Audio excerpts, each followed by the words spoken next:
저 아이들이 내 손자일 리 없어. 대형 로펌 대표 변호사 최인호는 속으로 계속 되뇌었습니다. 그렇지 않으면 당장이라도 차 밖으로 뛰쳐나가 저 새쌍둥이를 껴안아 버릴 것 같았거든요. 4년 전 죽은 아들과 똑같은 아이들의 얼굴. 하지만 인정할 수 없었어요. 며느리로 인정 안 하고 괴롭힌 그 여자가 내 손자를 낳았을 리 없어. 최인호는 죄책감에 미칠 것 같았습니다. 사연 시작 전 구독과 좋아요 눌러주신 후 지금 어느 곳에서 듣고 계신지 댓글로 알려주시면 그곳에 큰 복이 함께하길 진심으로 바라겠습니다.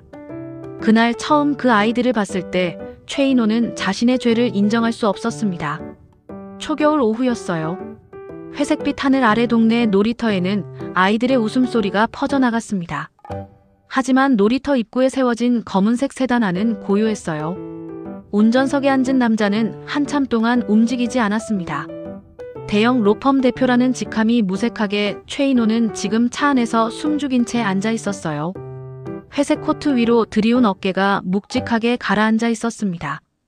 대시보드 위에는 사진 하나가 놓여 있었어요. 환하게 웃고 있는 젊은 남자의 사진. 인호는 잠시 그 사진을 바라봤습니다.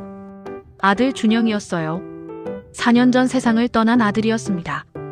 인호의 시선이 천천히 창밖으로 옮겨갔어요. 놀이터 한쪽에서 새 아이가 미끄럼틀을 사이에 두고 뛰어놀고 있었습니다. 민우야, 이리 와. 민우야, 기다려.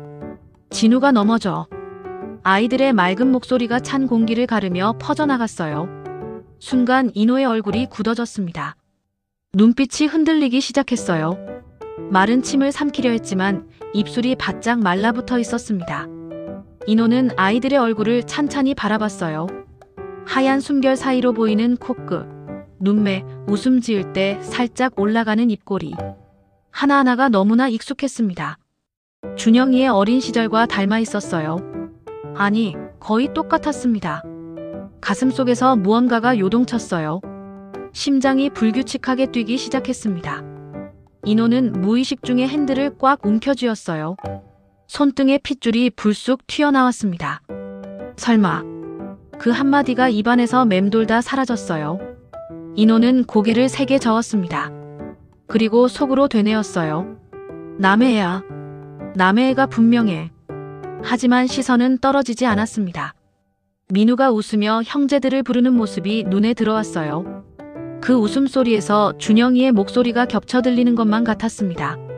세상에 피가 한 방울 안 섞였어도 닮은 사람이 얼마나 많은데. 인호는 손등으로 입을 눌렀어요. 목구멍이 조여왔습니다. 다시 한번 부정하듯 중얼거렸어요. 준영이가 죽은 지 벌써 4년이야. 그 여자가 아직도 재혼 안 하고 살았을 리 없잖아. 그렇게 말했지만 인호의 손은 떨리고 있었습니다. 아이들을 바라보는 시선에는 알 수 없는 갈망이 서려 있었어요. 인호는 눈을 감았어요. 가슴이 저려왔습니다. 뭔가 잘못됐다는 걸 알면서도 인정할 수 없었어요. 인정하는 순간 인호 자신이 저지른 모든 것을 마주해야 한다는 걸 알았기 때문이었습니다. 저 아이들이 태어나기도 전으로 시간을 돌릴 수 있다면. 인호는 시동을 걸었어요. 차가 천천히 움직이기 시작했습니다. 백미러에 비친 놀이터가 점점 멀어졌어요. 하지만 아이들의 웃음소리는 귓가에 남아 맴돌았습니다. 인호는 핸들을 잡은 채 앞만 바라봤어요. 하지만 가슴속에서는 무언가가 계속 무너져 내리고 있었습니다. 그 모습을 멀리서 지켜보는 사람이 있었습니다. 한 여자가 낡은 손수레를 끌고 골목을 걸어오고 있었어요. 수레에는 폐지가 가득 실려 있었습니다. 여자는 놀이터 쪽을 바라봤어요. 새아이가 노는 모습이 보였습니다. 여자의 얼굴에 미소가 번졌어요. 피곤에 찌든 얼굴이었지만 아이들을 보는 순간만큼은 환해졌습니다. 애들아, 엄마 왔어. 여자가 손을 흔들었습니다. 새아이가 동시에 고개를 돌렸어요. 엄마. 아이들이 달려왔습니다. 여자는 무릎을 꿇고 아이들을 안았어요. 작고 따뜻한 몸이 품에 안겼습니다. 오늘 많이 기다렸어? 아니에요. 우리 그림 그리면서 놀았어요. 큰아이가 대답했습니다.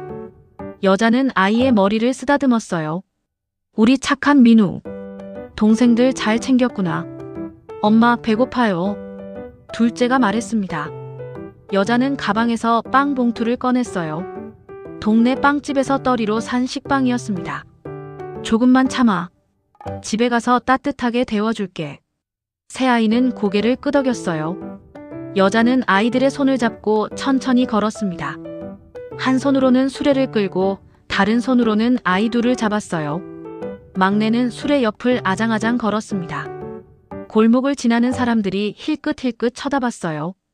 어떤 이는 동정 어린 눈빛으로, 어떤 이는 무관심하게 지나쳤습니다. 하지만 여자는 신경 쓰지 않았어요. 그저 아이들의 손을 꽉 잡고 걸을 뿐이었습니다. 여자의 이름은 한수연이었습니다. 32살. 법무사 사무실에서 일했던 그녀는 이제 폐지를 주우며 새아이를 키우고 있었어요. 수연은 골목 끝 계단을 내려갔습니다. 반지하 집이었어요. 좁고 어두운 방. 창문으로는 지나가는 사람들의 발만 보였습니다. 다 왔다. 들어가자. 수연이 문을 열었어요. 새아이가 안으로 들어갔습니다. 수연은 수레를 문 앞에 세워두고 따라 들어갔어요. 방 안은 쌀쌀했습니다. 보일러를 틀 형편이 안 됐거든요. 수연은 아이들에게 담요를 덮어줬어요. 조금만 기다려. 엄마가 밥 데워줄게. 수연은 작은 전기레인지에 냄비를 올렸습니다. 어제 남은 밥과 김치를 넣고 끓였어요. 그리고 식빵을 한 장씩 꺼내 접시에 담았습니다. 자, 먹자. 새아이가 바닥에 둘러앉았어요. 수연은 아이들에게 밥을 떠먹였습니다. 아이들은 맛있게 먹었어요. 엄마는 안 먹어요? 큰아이 민우가 물었습니다. 엄마는 아까 먹었어. 너희들 많이 먹어. 수연은 웃으며 대답했어요. 하지만 사실 수연은 아침부터 아무것도 먹지 못했습니다. 아이들 몫을 챙기다 보면 자신의 몫은 늘 부족했거든요. 밥을 다 먹은 아이들은 이불 속으로 들어갔습니다. 수연은 설거지를 하고 방을 정리했어요. 그리고 창가에 앉아 창밖을 바라봤습니다. 어둠이 내리고 있었어요. 거리에 불빛이 하나둘 켜지기 시작했습니다. 수연의 눈에서 눈물이 흘러내렸어요. 준영아, 미안해. 수연은 속으로 중얼거렸습니다. 죽은 남편 준영이 생각났어요. 만약 준영이가 살아있다면 이렇게 힘들게 살지 않았을 거예요. 아이들도 이렇게 고생하지 않았을 겁니다. 하지만 준영이는 없었습니다. 4년 전 그날 로펌 사무실에서 쓰러져 다시는 일어나지 못했어요. 수연은 눈물을 닦았습니다. 울면 안 됐어요. 아이들한테 안 좋았습니다. 수연은 아이들을 바라봤어요. 새아이가 나란히 누워 자고 있었습니다. 우리 아가들, 엄마가 꼭 지켜줄게. 수연은 다짐했습니다. 그리고 천천히 아이들 곁으로 갔어요. 아이들의 이마에 입을 맞추고 함께 이불 속으로 들어갔습니다. 한편 최인호는 집으로 돌아가는 차 안에서 여전히 아이들 생각을 떨쳐낼 수 없었습니다. 그 눈, 그 웃음, 그 목소리. 모든 게 준영이를 닮아 있었어요. 아니야. 착각이야. 인호는 고개를 저었습니다. 하지만 가슴속 깊은 곳에서는 알고 있었어요. 저 아이들이 누구인지, 왜 준영이를 닮았는지. 인호는 핸들을 더 세게 움켜쥐었습니다. 손이 하얗게 변했어요. 4년 전으로 시간이 거슬러 올라갔습니다. 늦가을의 저녁이었어요. 최인호의 집 거실에는 긴장감이 감돌고 있었습니다. 소파에 앉은 젊은 여자는 두 손을 무릎 위에 가지런히 모은 채 고개를 숙이고 있었어요. 한수연. 그녀의 얼굴은 하얗게 질려 있었습니다. 입술을 꽉 깨물고 있는 모습이 얼마나 긴장했는지를 말해주고 있었어요. 옆에 앉은 준영이가 수연의 손을 꽉 잡아줬습니다. 따뜻한 온기가 전해졌지만 수연의 손은 차갑게 식어 있었어요. 맞은편 소파에는 인호와 아내 정미가 앉아 있었습니다. 정미는 따뜻한 미소를 지으며 차를 따라줬어요. 많이 긴장했죠? 편하게 있어요. 정미의 부드러운 목소리가 얼어붙은 공기를 녹이려 했습니다. 수연은 고개를 들어 조심스럽게 대답했어요. 감사합니다, 어머님. 수연의 목소리가 떨렸습니다. 정미는 그런 수연을 안쓰럽게 바라보며 물었어요. 부모님은 무슨 일 하세요? 어머니는 제가 어릴 때 돌아가셨어요. 아버지는 재혼하셔서 따로 사십니다. 수연의 목소리가 점점 작아졌어요. 정미는 가슴이 아팠습니다. 고개를 끄덕이며 공감의 표정을 지었어요. 힘들었겠네요. 괜찮습니다. 저는 법무사 사무실에서 일하고 있어요. 수연은 예의를 지키며 솔직하게 자신의 상황을 말했습니다. 손에 땀이 배어 나왔지만 숨기지 않았어요. 하지만 인호의 표정은 달랐습니다. 차를 한 모금 마신 인호가 날카로운 시선으로 수연을 바라보며 입을 열었어요. 학교는 어디까지 다녔어? 인호의 목소리는 차갑고 단호했습니다. 수연의 어깨가 움찔했어요. 전문대학교 법률과를 나왔습니다. 사법시험은? 응시했지만 합격하지 못했습니다. 수연은 솔직하게 대답했어요. 인호의 눈빛이 더욱 차갑게 식어갔습니다. 마치 수연을 평가하듯 위아래로 훑어봤어요. 질문은 계속됐습니다. 가족 중에 법조인 있어? 없습니다. 친척들 중에 내세울 만한 사람은? 친척이라고 할 만한 분들은 없습니다. 수연의 목소리가 더 작아졌습니다. 손끝이 파르르 떨렸어요. 준영이가 아버지를 향해 날카롭게 말했습니다.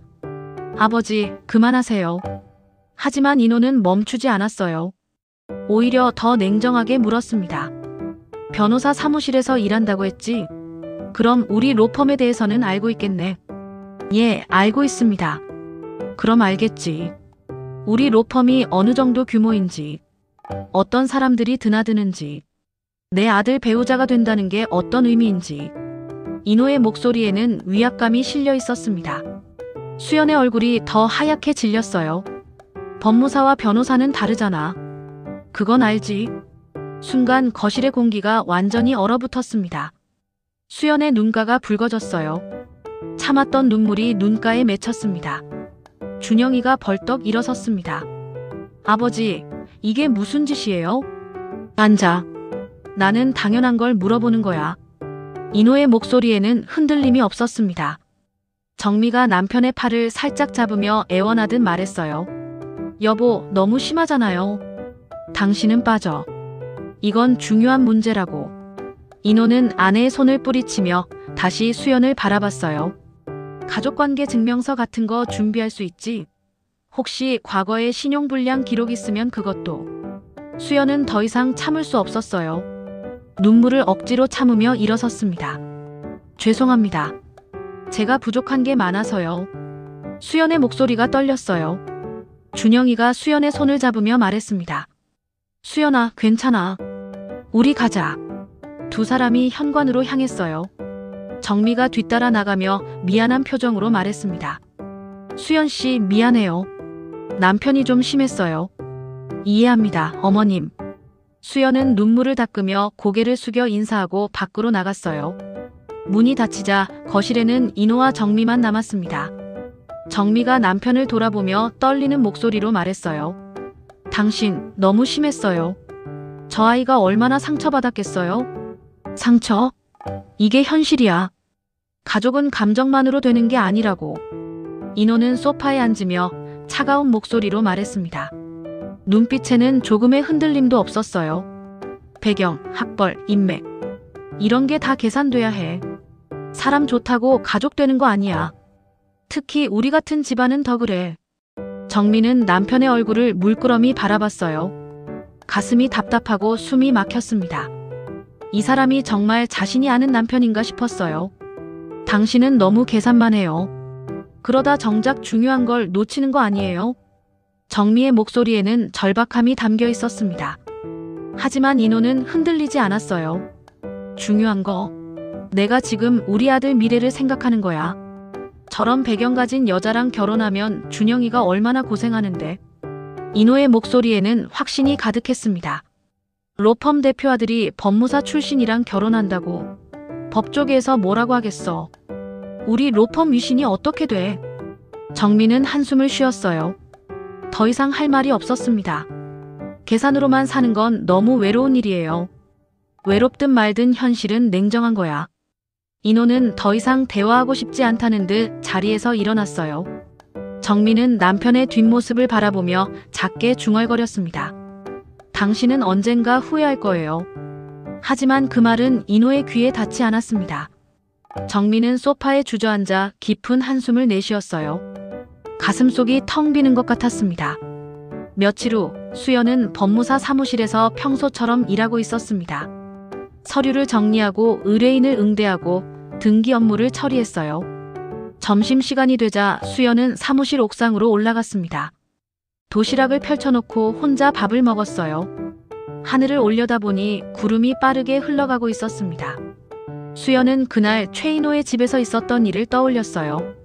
차갑게 질문을 쏟아내던 인호의 모습, 자신을 평가하듯 바라보던 시선, 법무사와 변호사는 다르다던 그 말, 가슴이 아팠습니다. 하지만 수연은 포기하고 싶지 않았어요. 준영이를 사랑했으니까요. 준영이가 자신을 선택해줬으니까요. 그때 휴대전화가 울렸습니다. 모르는 번호였어요. 수연은 조심스럽게 전화를 받았습니다. 여보세요?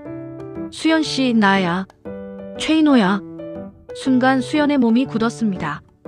심장이 빠르게 뛰었어요. 잠깐 만나고 싶은데. 호텔 라운지로 나와. 주소 문자로 보낼게. 인호는 일방적으로 말하고 전화를 끊었습니다. 수연은 휴대전화를 내려다봤어요. 곧 주소가 담긴 문자가 왔습니다. 수연은 불안했습니다. 하지만 거절할 수 없었어요. 준영이의 아버지였으니까요. 오후 4시 수연은 호텔 라운지에 도착했습니다. 고급스러운 인테리어, 반짝이는 대리석 바닥, 우아한 음악. 모든 게 낯설고 부담스러웠어요. 수연은 주변을 둘러보며 조심스럽게 걸었습니다. 창가 자리에 인호가 앉아 있었어요. 수연은 그쪽으로 다가갔습니다. 앉아. 인호의 목소리는 여전히 차가웠어요. 수연은 긴장한 채 자리에 앉았습니다. 손을 무릎 위에 가지런히 모았어요. 인호는 테이블 위에 놓인 봉투를 수연 쪽으로 밀었습니다. 두툼한 봉투였어요. 이게 뭔지 알지? 수연은 봉투를 바라보며 입술을 깨물었어요. 심장이 빠르게 뛰었습니다. 인호가 차갑게 말을 이었어요. 준영이 앞길 막지 마. 너도 이 돈 가지고 편히 살고. 순간 수연의 얼굴이 창백해졌습니다. 손이 떨렸어요. 주변에서 차를 마시던 사람들의 시선이 느껴졌습니다. 귀가 화끈거렸어요. 인호는 확신에 찬 표정으로 수연을 바라봤습니다. 당연히 수연이 돈을 받을 거라 생각했어요. 수연은 떨리는 손으로 봉투를 집어들었습니다. 무거웠어요. 얼마나 들었는지 짐작조차 되지 않았습니다. 하지만 수연은 봉투를 열어보지 않았어요. 그대로 인호에게 돌려줬습니다. 죄송하지만 못 받겠습니다. 인호의 눈빛이 흔들렸어요. 예상치 못한 반응이었습니다. 수연은 자리에서 천천히 일어났어요. 준영 씨를 사랑합니다. 돈으로 헤어질 수 있는 사이가 아니에요. 수연의 목소리는 떨렸지만 단호했습니다. 눈가에 눈물이 맺혔지만 흘리지 않았어요. 인호는 할 말을 잃었습니다. 앉아. 아직 얘기 안 끝났어. 더 이상 들을 말씀이 없습니다. 죄송합니다. 수연은 고개를 숙여 인사하고 라운지를 나갔어요. 걸음이 빨라졌습니다. 눈물이 터질 것 같아 참았어요. 인호는 멍하니 수연의 뒷모습을 바라봤습니다. 가슴속에서 무언가가 요동쳤어요. 이해할 수 없었습니다. 어떻게 저 많은 돈을 거절할 수 있을까? 인호는 평생 돈으로 모든 걸 해결해왔어요. 그런데 이 작은 여자는 거절했습니다. 하지만 인호는 곧 표정을 굳혔어요. 저것도 연기일 거야. 더 큰 걸 바라는 거지. 멀리서 이 모습을 지켜본 사람이 있었어요. 준영이었습니다. 인호가 수연을 불렀다는 연락을 받고 급히 달려온 것이었어요. 준영이는 라운지 입구에서 봉투를 돌려주는 수연의 모습을 봤습니다. 가슴이 벅차올랐어요. 수연이 라운지를 나오자 준영이가 뛰어가 수연을 껴안았습니다. 수연아. 준영이의 목소리가 떨렸어요. 수연은 준영이의 품에 안겨 참았던 눈물을 흘렸습니다. 미안해요, 준영씨. 제가 부족해서 이런 일까지. 무슨 소리야? 내가 최고야. 정말 고마워. 준영이는 수연을 더 꽉 안았어요. 수연의 떨림이 느껴졌습니다. 준영이의 가슴이 뜨거워졌어요. 아버지가 저렇게까지 하실 줄 몰랐어. 정말 미안해. 괜찮아요. 저는 괜찮아요. 수연은 눈물을 닦으며 고개를 들었어요. 준영이를 바라보며 작게 웃었습니다. 오늘 아버지한테 제대로 말씀드려야겠어. 준영이의 눈빛이 단호해졌습니다. 그날 저녁 인호의 집 거실이었습니다. 준영이는 아버지 앞에 똑바로 섰어요. 인호는 소파에 앉아 차가운 눈빛으로 아들을 바라봤습니다. 정민은 옆에서 불안한 표정으로 두 사람을 번갈아 봤어요. 아버지, 저 수연이랑 결혼할 겁니다. 준영이의 목소리는 단호했어요. 인호가 비웃듯 말했습니다. 결혼? 뭘 믿고? 제 능력을 믿고요. 능력? 내가 지금 갖고 있는 게 다 누구 덕분인데? 인호의 목소리가 날카로워졌습니다. 준영이는 흔들리지 않았어요. 그럼 제가 직접 벌겠습니다. 아버지, 로펌 말단에서 시작할게요. 대표 아들이 아니라 최준영으로요. 인호의 눈빛이 차갑게 빛났어요. 내 로펌을 나간다고? 어디 가서 뭘 하겠다는 거야? 다른 로펌의 신입으로 들어가겠습니다. 처음부터 시작하겠습니다. 내가 우리 로펌 나가면 법조계에서 살아남을 수 있을 것 같아. 내가 누군지 알잖아. 인호의 말에는 위협이 담겨 있었습니다. 하지만 준영이는 물러서지 않았어요. 그래도 하겠습니다. 수연이 없는 삶은 의미가 없으니까요. 정미가 급히 아들을 붙잡았어요. 준영아, 잠깐만. 너무 성급한 거 아니니? 어머니, 괜찮아요. 저 이제 나갈게요. 준영이는 어머니의 손을 잡고 꽉 쥐어줬습니다. 정미의 눈가가 붉어졌어요. 준영이가 현관으로 향하자 인호가 차갑게 말했습니다. 가서 얼마나 힘든지 똑똑히 느껴봐. 내가 내 아버지가 아니었으면 얼마나 비참한 삶을 살았을지 말이야. 준영이는 뒤돌아보지 않고 집을 나갔어요. 문이 닫히는 소리가 거실에 울려 퍼졌습니다. 정민은 남편을 바라보며 떨리는 목소리로 말했어요. 당신, 이러면 안 돼요. 정말 저렇게 우리 준영이 보낼 거예요? 두고 봐. 이게 교육이야. 저게 지금 곱게 살아서 저렇게 사랑이니 뭐니 고집 부리는 거야. 세상이 얼마나 냉정한지 알면 무릎 꿇고 빌면서 들어올 테니 좀만 기다려. 인호는 소파에 깊이 앉으며 눈을 감았습니다. 정민은 더 이상 말하지 못했어요. 가슴이 먹먹했습니다. 며칠 후 준영이는 수연과 함께 작은 고시원으로 이사했어요. 짐이라곤 몇 개 되지 않았습니다. 옷가방 2개와 신혼이라고 마련한 이불 한 채가 전부였어요. 여기가 우리 집이야. 준영이가 미소 지으며 말했습니다. 수연은 좁은 방을 둘러보며 눈물을 글썽였어요. 준영씨, 미안해요. 저 때문에 이렇게까지. 무슨 소리야? 우리 둘이 함께 있으면 어디든 집이야. 준영이는 수연을 안으며 말했어요. 수연은 준영이의 품에 안겨 고개를 끄덕였습니다. 다음 날 준영이는 중견 로펌의 신입 변호사로 지원했어요. 아버지가 대표인 로펌을 나왔다는 사실은 철저히 숨겼습니다. 본인의 능력만으로 들어간 것이었어요. 최준영입니다. 잘 부탁드립니다. 준영이는 첫 출근 날 동료들에게 인사했습니다. 하지만 법조계는 좁았어요. 곧 준영이가 누구인지 소문이 퍼졌습니다. 대형 로펌 대표 아들이 집 나왔다더라. 여자 때문에 아버지랑 싸웠대. 동료들의 수군거림이 들렸지만 준영이는 신경 쓰지 않았어요. 묵묵히 일했습니다. 하지만 업무는 상상 이상으로 힘들었습니다. 신입 변호사에게 주어지는 일은 끝이 없었어요. 서류 작성, 판례 조사, 의뢰인 상담, 법정 출석. 밤낮 없이 일했습니다. 최 변호사, 이 서류 내일 아침까지 정리해줘. 최 변호사, 판례 조사 결과는? 최 변호사, 의뢰인이 급하다는데 지금 당장 연락해. 지시는 계속 쏟아졌어요. 준영이는 밤늦게까지 사무실에 남아 일했습니다. 집에 돌아가면 새벽이었어요. 수연은 그런 준영이를 안쓰럽게 바라봤습니다. 준영씨, 너무 무리하지 마요. 괜찮아. 이 정도는 해야지. 준영이는 웃으며 대답했지만 얼굴은 창백했습니다.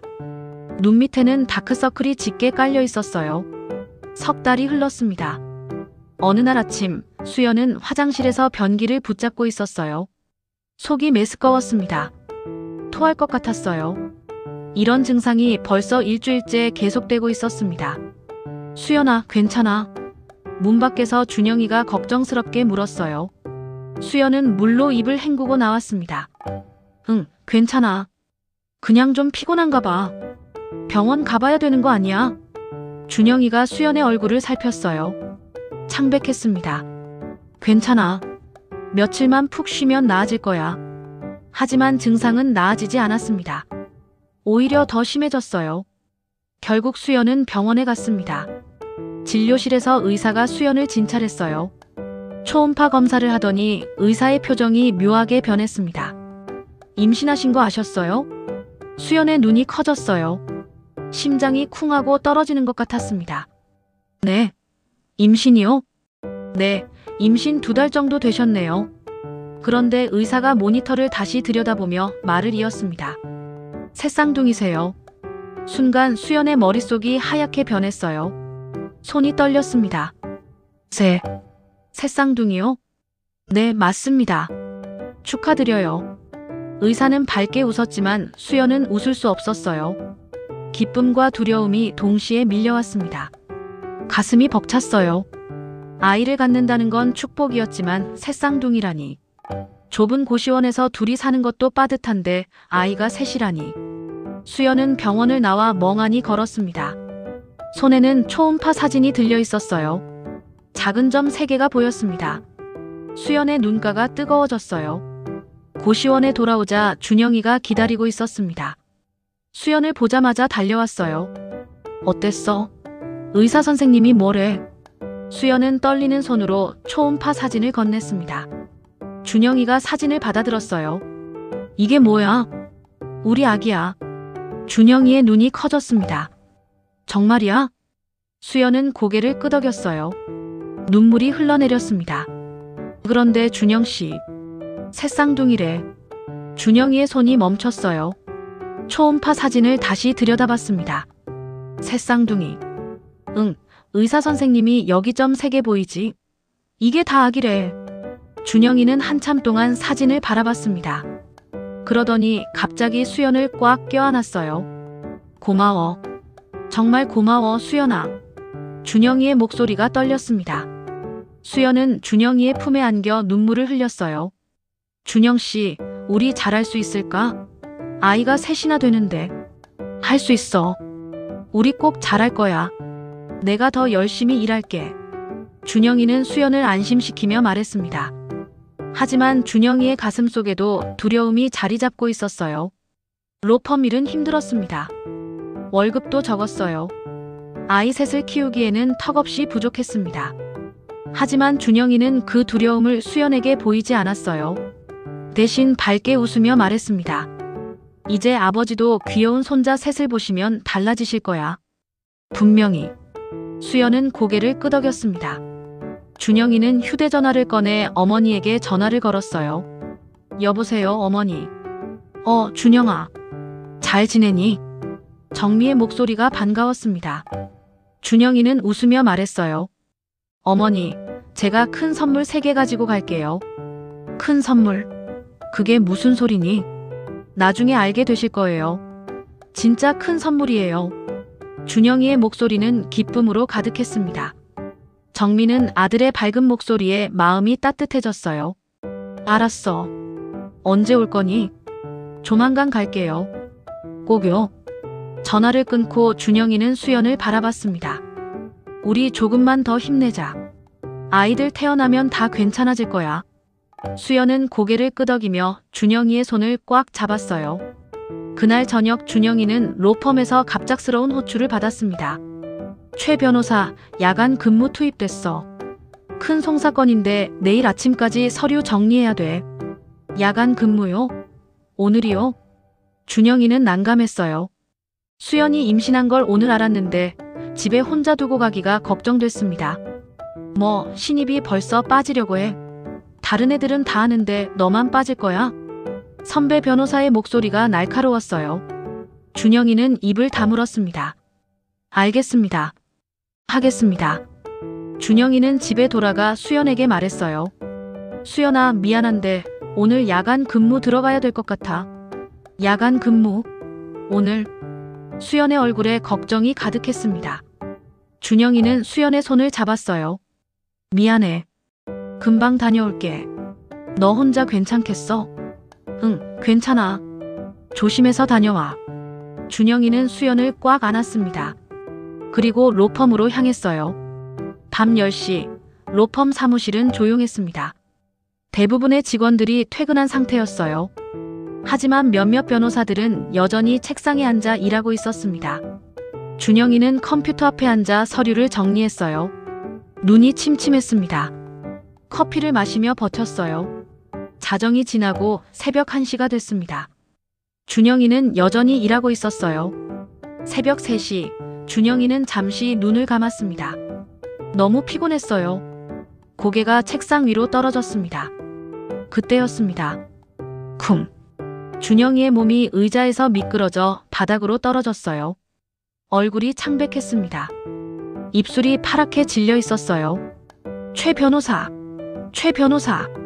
옆에서 일하던 동료가 소리쳤습니다. 달려와서 준영이를 흔들었지만 반응이 없었어요. 빨리 구급차 불러. 사무실이 순식간에 아수라장이 됐습니다. 구급차가 도착했어요. 응급구조사들이 준영이를 들것에 실었습니다. 병원으로 향했어요. 한편 인호는 집에서 보고서를 보고 있었습니다. 로펌 운영 보고서였어요. 인건비 절감 방안이 적혀 있었습니다. 신입 변호사들의 야간 근무를 늘리고 추가 수당은 지급하지 않는다. 비용 절감에 효과적이다. 인호는 그 보고서에 서명했습니다. 그때 휴대전화가 울렸어요. 대표님, 큰일 났습니다. 최 변호사가 쓰러졌습니다. 인호의 얼굴이 굳었습니다. 뭐라고? 지금 병원으로 이송 중입니다. 지금 어디야? 구급차가 출동했습니다. 성모병원으로 가는 것 같습니다. 인호는 재킷을 집어들고 밖으로 뛰쳐나갔습니다. 평생 이렇게 뛰어본 적이 없었어요. 가슴이 터질 것 같았습니다. 제발, 제발 무사해라. 인호의 머릿속은 온통 아들 생각뿐이었습니다. 병원 응급실은 소란스러웠습니다. 의료진이 분주하게 움직이고 있었어요. 들것에 실린 준영이가 안으로 들어갔습니다. 환자 상태 어떻습니까? 의사가 물었습니다. 응급구조사가 급하게 대답했어요. 맥박 미약, 호흡 불안정. 과로로 인한 급성 심근경색 의심됩니다. 즉시 심전도 검사. 중환자실 준비. 의사의 지시가 떨어졌습니다. 간호사들이 재빨리 움직였어요. 인호가 병원에 도착했습니다. 응급실로 뛰어들어갔어요. 우리 아들 어디 있어? 최준영. 인호가 소리쳤습니다. 간호사가 다가왔어요. 보호자분이십니까? 나 아버지야. 우리 아들 어떻게 됐어? 지금 응급처치 중입니다. 여기서 기다려 주셔야 합니다. 인호는 대기실에 주저앉았습니다. 손이 떨렸어요. 온몸에 힘이 빠졌습니다. 내가 뭘 한 거야? 인호의 머릿속에 서명했던 보고서가 떠올랐습니다. 신입 변호사 야간 근무 증가. 추가 수당 없음. 비용 절감. 그 결정이 아들을 이렇게 만든 것이었습니다. 1시간이 지났어요. 의사가 나왔습니다. 인호가 벌떡 일어나 의사에게 달려갔어요. 선생님, 우리 아들 어떻게 됐어요? 의사는 고개를 숙였습니다. 최선을 다했지만 유감입니다. 순간 인호의 세상이 무너졌습니다. 다리에 힘이 풀렸어요. 벽에 기대어 겨우 서 있었습니다. 뭐라고요? 과로로 인한 급성 심근경색이었습니다. 너무 늦게 발견됐습니다. 인호는 대답할 수 없었습니다. 그저 벽을 붙잡고 서 있을 뿐이었어요.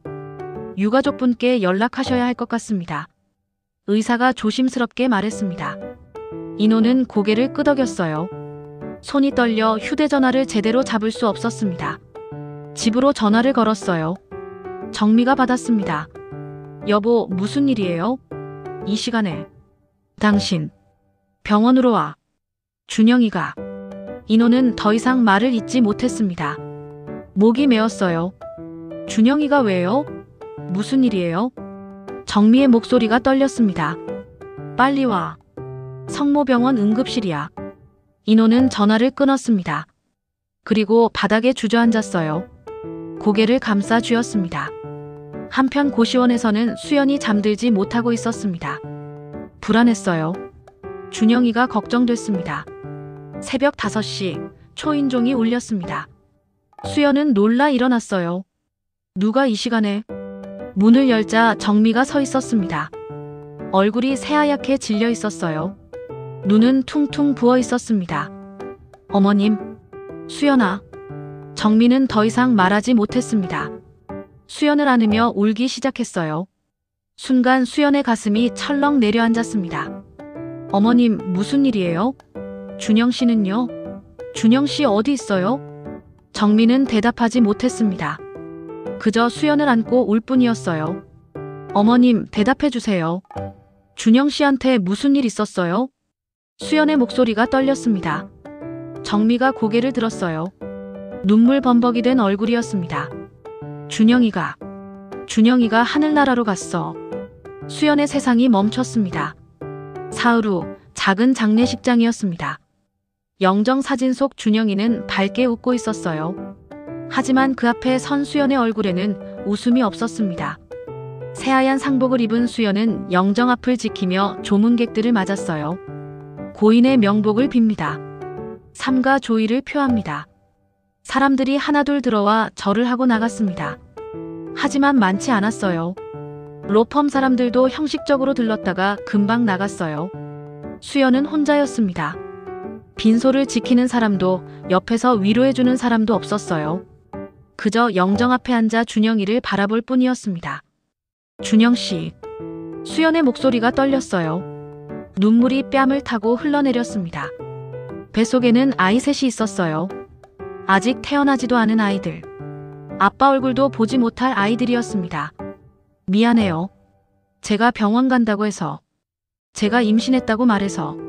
수연은 자책했습니다. 만약 자신이 병원에 가지 않았다면, 임신 사실을 말하지 않았다면, 그랬다면 준영이가 돈을 더 벌겠다고 야간 근무에 나가지 않았을지도 몰랐어요. 수연은 모든 게 다 자신의 탓 같았습니다. 수연은 고개를 떨구고 눈물을 흘렸어요. 그때 빈소문이 열렸어요. 인호와 정미가 들어왔습니다. 정미는 눈이 퉁퉁 부어 있었어요. 인호는 무표정한 얼굴로 영정 앞에 섰습니다. 인호는 아들의 사진을 바라봤어요. 가슴이 찢어질 것 같았습니다. 하지만 표정은 굳게 유지했어요. 정미는 수연에게 다가갔어요. 수연을 껴안으며 눈물을 흘렸습니다. 수연아, 얼마나 힘들었니? 어머님. 수연은 정미의 품에 안겨 소리 없이 울었어요. 정미는 수연의 등을 쓰다듬으며 함께 울었습니다. 인호는 그 모습을 지켜보다 밖으로 나갔어요. 복도에 섰습니다. 담배를 꺼내 물었지만 불을 붙이지 않았어요. 그저 담배만 입에 문 채 창밖을 바라봤습니다. 내가 죽인 거야. 인호의 머릿속은 복잡했습니다. 야간 근무를 늘린 건 자신이었어요. 추가 수당을 없앤 것도, 신입 변호사들을 혹사시킨 것도 모두 자신의 결정이었습니다. 그리고 준영이를 로펌에서 내쫓은 것도. 하지만 인호는 그 죄책감을 인정할 수 없었어요. 인정하는 순간 자신이 아들을 죽인 살인자가 되는 것이었습니다. 아니야. 이건 사고야. 누구도 예상할 수 없었던 사고였어. 인호는 스스로를 위로했습니다. 하지만 가슴속 깊은 곳에서는 진실을 알고 있었어요. 잠시 후 조문객들이 모두 나가고 빈소에는 인호, 정미, 수연만 남았습니다. 정미가 먼저 일어서며 말했어요. 수연아, 우리 잠깐 밖에서 얘기하자. 네, 어머니. 수연이 일어서려 할 때 인호가 말했습니다. 수연 씨, 나랑 먼저 얘기 좀 하지. 인호의 목소리는 차가웠어요. 정미가 남편을 바라봤습니다. 여보, 지금은. 당신은 먼저 나가 있어. 인호의 말투에는 거부할 수 없는 힘이 있었어요. 정미는 불안한 표정으로 밖으로 나갔습니다. 빈소에는 인호와 수연만 남았어요. 인호는 수연을 바라보며 입을 열었습니다. 내가 만나지 말라고 했을 때 그만뒀으면 이런 일도 없었을 거야. 순간 수연의 얼굴이 굳었습니다. 인호는 계속 말을 이었어요. 내가 고집 부리는 바람에 준영이가 집까지 나갔잖아. 그래서 다른 로펌에 가게 된 거고. 인호의 목소리에는 비난이 담겨 있었습니다. 수연의 손이 떨렸어요. 내가 없었으면 준영이는 안전한 곳에서 일했을 거야. 우리 로펌에서 편하게 일했겠지. 근데 내가 나타나는 바람에 다른 곳에 가게 된 거라고. 인호는 수연에게 책임을 떠넘기고 있었어요. 자신의 죄책감을 수연에게 전가하고 있었습니다. 수연은 처음엔 참으려 했어요. 고개를 숙이고 눈물만 흘렸습니다. 하지만 인호의 말이 계속되자 수연의 안에서 무언가가 끓어올랐어요. 회장님. 수연이 고개를 들었습니다. 눈물로 젖은 얼굴이었지만 눈빛은 날카로웠어요. 준영 씨는 회장님과 로펌을 믿고 일했어요. 수연의 목소리가 떨렸지만 단호했습니다. 준영 씨가 얼마나 힘들어했는지 아세요? 매일 밤 12시가 넘어서 들어왔어요. 주말에도 쉬지 못했어요. 그런데도 로펌은 아무것도 안 했잖아요. 인호의 얼굴이 굳어졌습니다. 준영 씨의 믿음을 배신한 건 회장이자 아버님이세요. 저 아닙니다. 수연의 말이 인호의 가슴을 찔렀어요. 인호는 할 말을 잃었습니다. 분노가 치밀어 올랐어요. 하지만 그 분노는 자신을 향한 것인지 수연을 향한 것인지 알 수 없었습니다. 뭐라고? 인호의 목소리가 떨렸어요. 수연은 눈물을 닦으며 일어섰습니다. 죄송하지만 더 이상 이런 말씀은 듣고 싶지 않습니다. 수연은 영정 앞으로 돌아가 앉았어요. 인호를 등지고 준영이만 바라봤습니다. 인호는 수연의 뒷모습을 바라보며 주먹을 쥐었어요. 가슴속에서 무언가가 폭발할 것 같았습니다. 충격과 수치심이 밀려왔어요. 하지만 그것을 분노로 덮으려 했습니다. 이 여자를 정리해야 해. 그래야 내 선택이 옳았다는 걸 증명할 수 있어. 인호는 왜곡된 확신을 굳혔습니다. 빈소를 나가며 문을 3개 닫았어요. 복도에서 기다리던 정미가 남편에게 다가왔습니다. 여보, 무슨 얘기를 한 거예요? 아무것도 아니야. 인호는 차갑게 대답하고 걸어갔어요. 정미는 남편의 뒷모습을 불안하게 바라봤습니다. 정미는 빈소로 들어갔어요. 수연이 영정 앞에서 눈물을 흘리고 있었습니다. 정미는 수연 옆에 앉았어요. 수연아, 괜찮니? 네, 어머니. 괜찮아요. 수연은 눈물을 닦으며 억지로 웃었습니다. 하지만 정미는 알 수 있었어요. 수연이 괜찮지 않다는 걸. 남편이 무슨 말을 했니? 정미가 조심스럽게 물었습니다. 수연은 고개를 저었어요. 아니에요. 괜찮아요. 수연은 말하지 않았습니다. 정미는 더 묻지 못했어요. 다만 수연의 손을 꽉 잡아줬습니다. 미안해, 수연아. 정말 미안해. 정미의 목소리가 떨렸습니다. 수연은 정미의 손을 잡으며 고개를 끄덕였어요. 장례식이 끝난 후 인호는 로펌으로 돌아갔습니다. 회장실에 앉아 변호사를 불렀어요. 그 사고건 로펌의 이득이 되게 처리하려면 어떻게 해야 되겠어? 변호사는 서류를 펼쳐 보이며 말했습니다. 과로사가 원인입니다. 하지만 이걸 개인의 건강 문제로 몰 수 있습니다. 개인 건강 문제. 네. 선천적 심장 질환이나 개인 건강관리 소홀로요. 그렇게 하면 로펌 책임을 최소화할 수 있습니다. 인호는 잠시 망설였어요. 하지만 곧 고개를 끄덕였습니다. 그렇게 해. 그리고 회장님, 한 가지 더 있습니다. 변호사가 조심스럽게 말했습니다. 사망한 변호사의 부인 쪽에서 보상을 요구할 수 있습니다. 선제적으로 대응하는 게 좋겠습니다. 선제적 대응? 네. 오히려 변호사의 건강관리 소홀로 인한 로펌 손해를 청구하는 겁니다. 업무 차질, 다른 직원들의 정신적 피해 등을 근거로요. 인호는 눈을 감았습니다. 가슴이 아팠어요. 하지만 이성은 다른 선택을 하고 있었습니다. 알겠어. 그렇게 진행해. 알겠습니다, 회장님. 변호사가 나가고 인호는 혼자 남았어요. 창밖을 바라보며 생각했습니다. 이게 맞는 거야. 감정에 휘둘리면 안 돼. 로펌을 지켜야 해. 하지만 인호의 가슴속 깊은 곳에서는 무언가가 비명을 지르고 있었습니다. 그날 밤 정미는 준영이의 방에 들어갔어요. 아들의 책상 앞에 앉아 서랍을 열었습니다. 준영이가 남긴 물건들이 그대로 있었어요. 정미는 방에 멍하니 앉아 있다가 휴대전화 녹음 파일을 뒤적였습니다. 며칠 전 준영이가 전화한 내용이 녹음돼 있었어요. 재생 버튼을 눌렀습니다. 어머니, 제가 큰 선물 3개 가지고 갈게요. 준영이의 목소리가 흘러나왔습니다. 정미의 눈에서 눈물이 쏟아졌어요.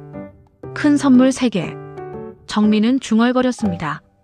무슨 의미일까요? 무언가 소중한 걸 놓친 건 아닌지 걱정이 됐어요.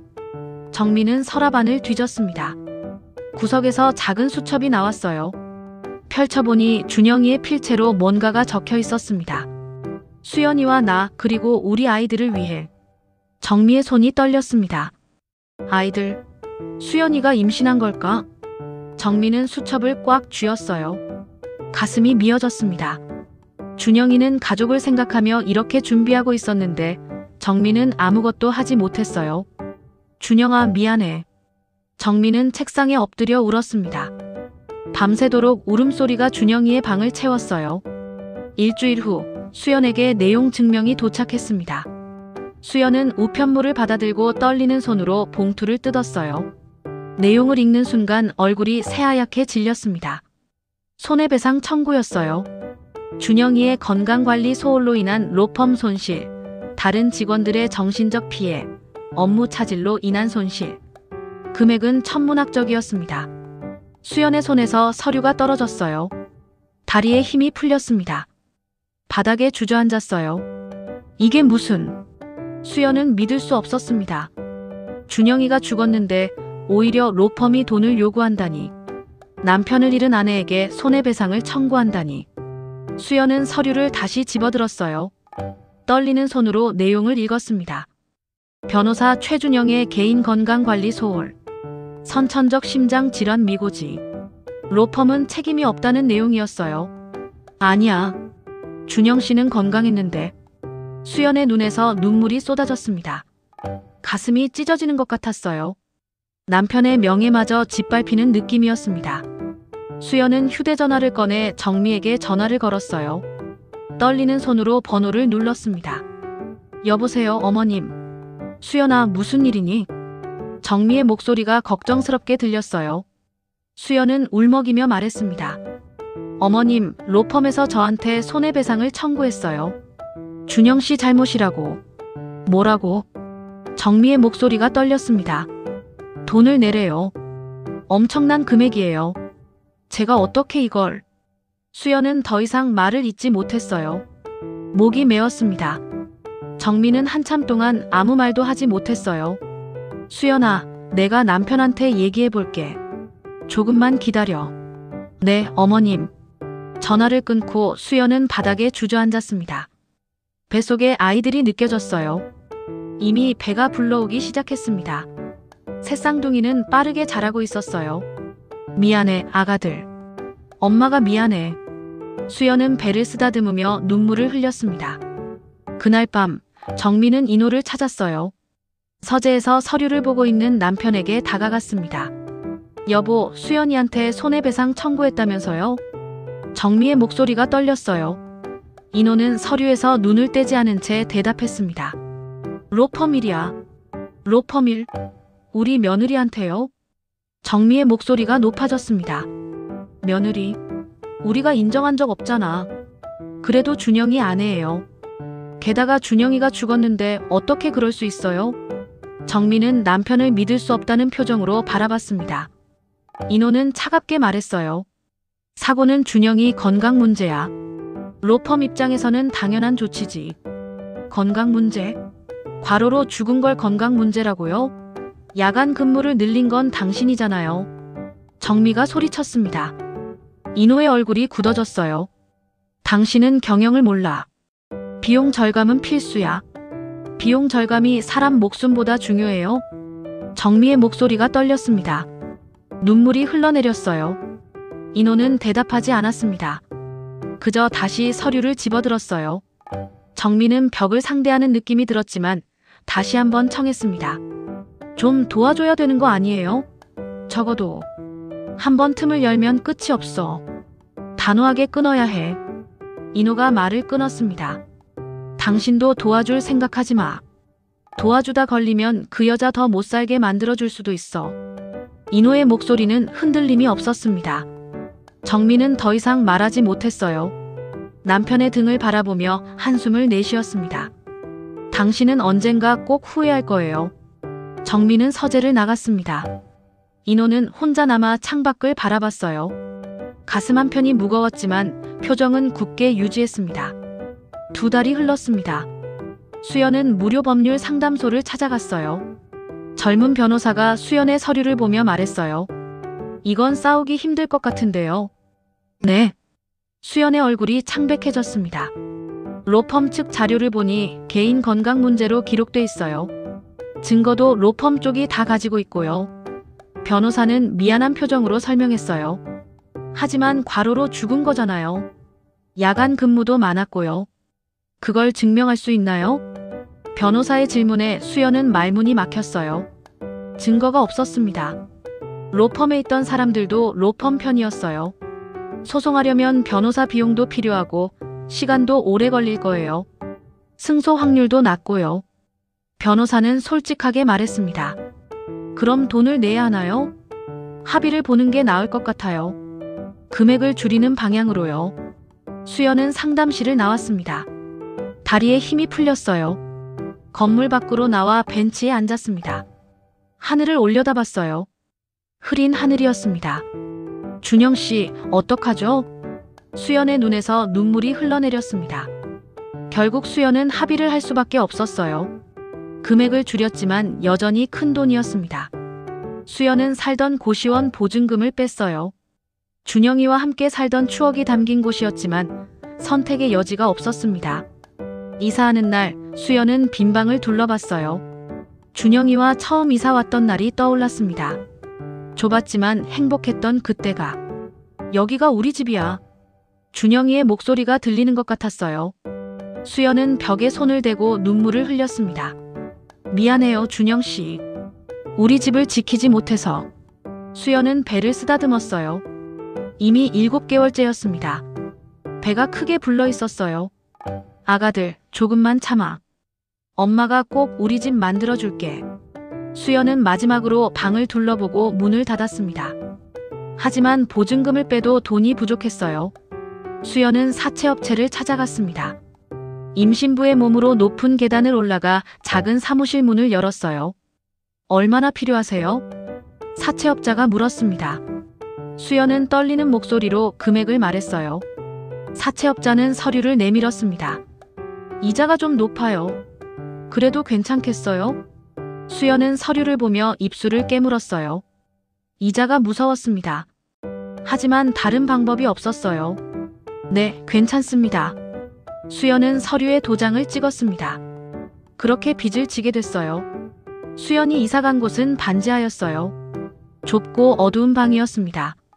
창문으로는 사람들의 발만 보였어요. 습기가 차고 곰팡이 냄새가 났습니다. 수연은 짐을 풀며 눈물을 참았어요. 울면 안 됐습니다. 아이들한테 안 좋았어요. 괜찮아. 우리 잘 살 수 있어. 수연은 스스로에게 말했습니다. 하지만 현실은 가혹했어요. 출산 예정일이 다가왔습니다. 수연은 정미에게 전화를 걸까 망설였어요. 휴대전화를 들었다 놓기를 반복했습니다.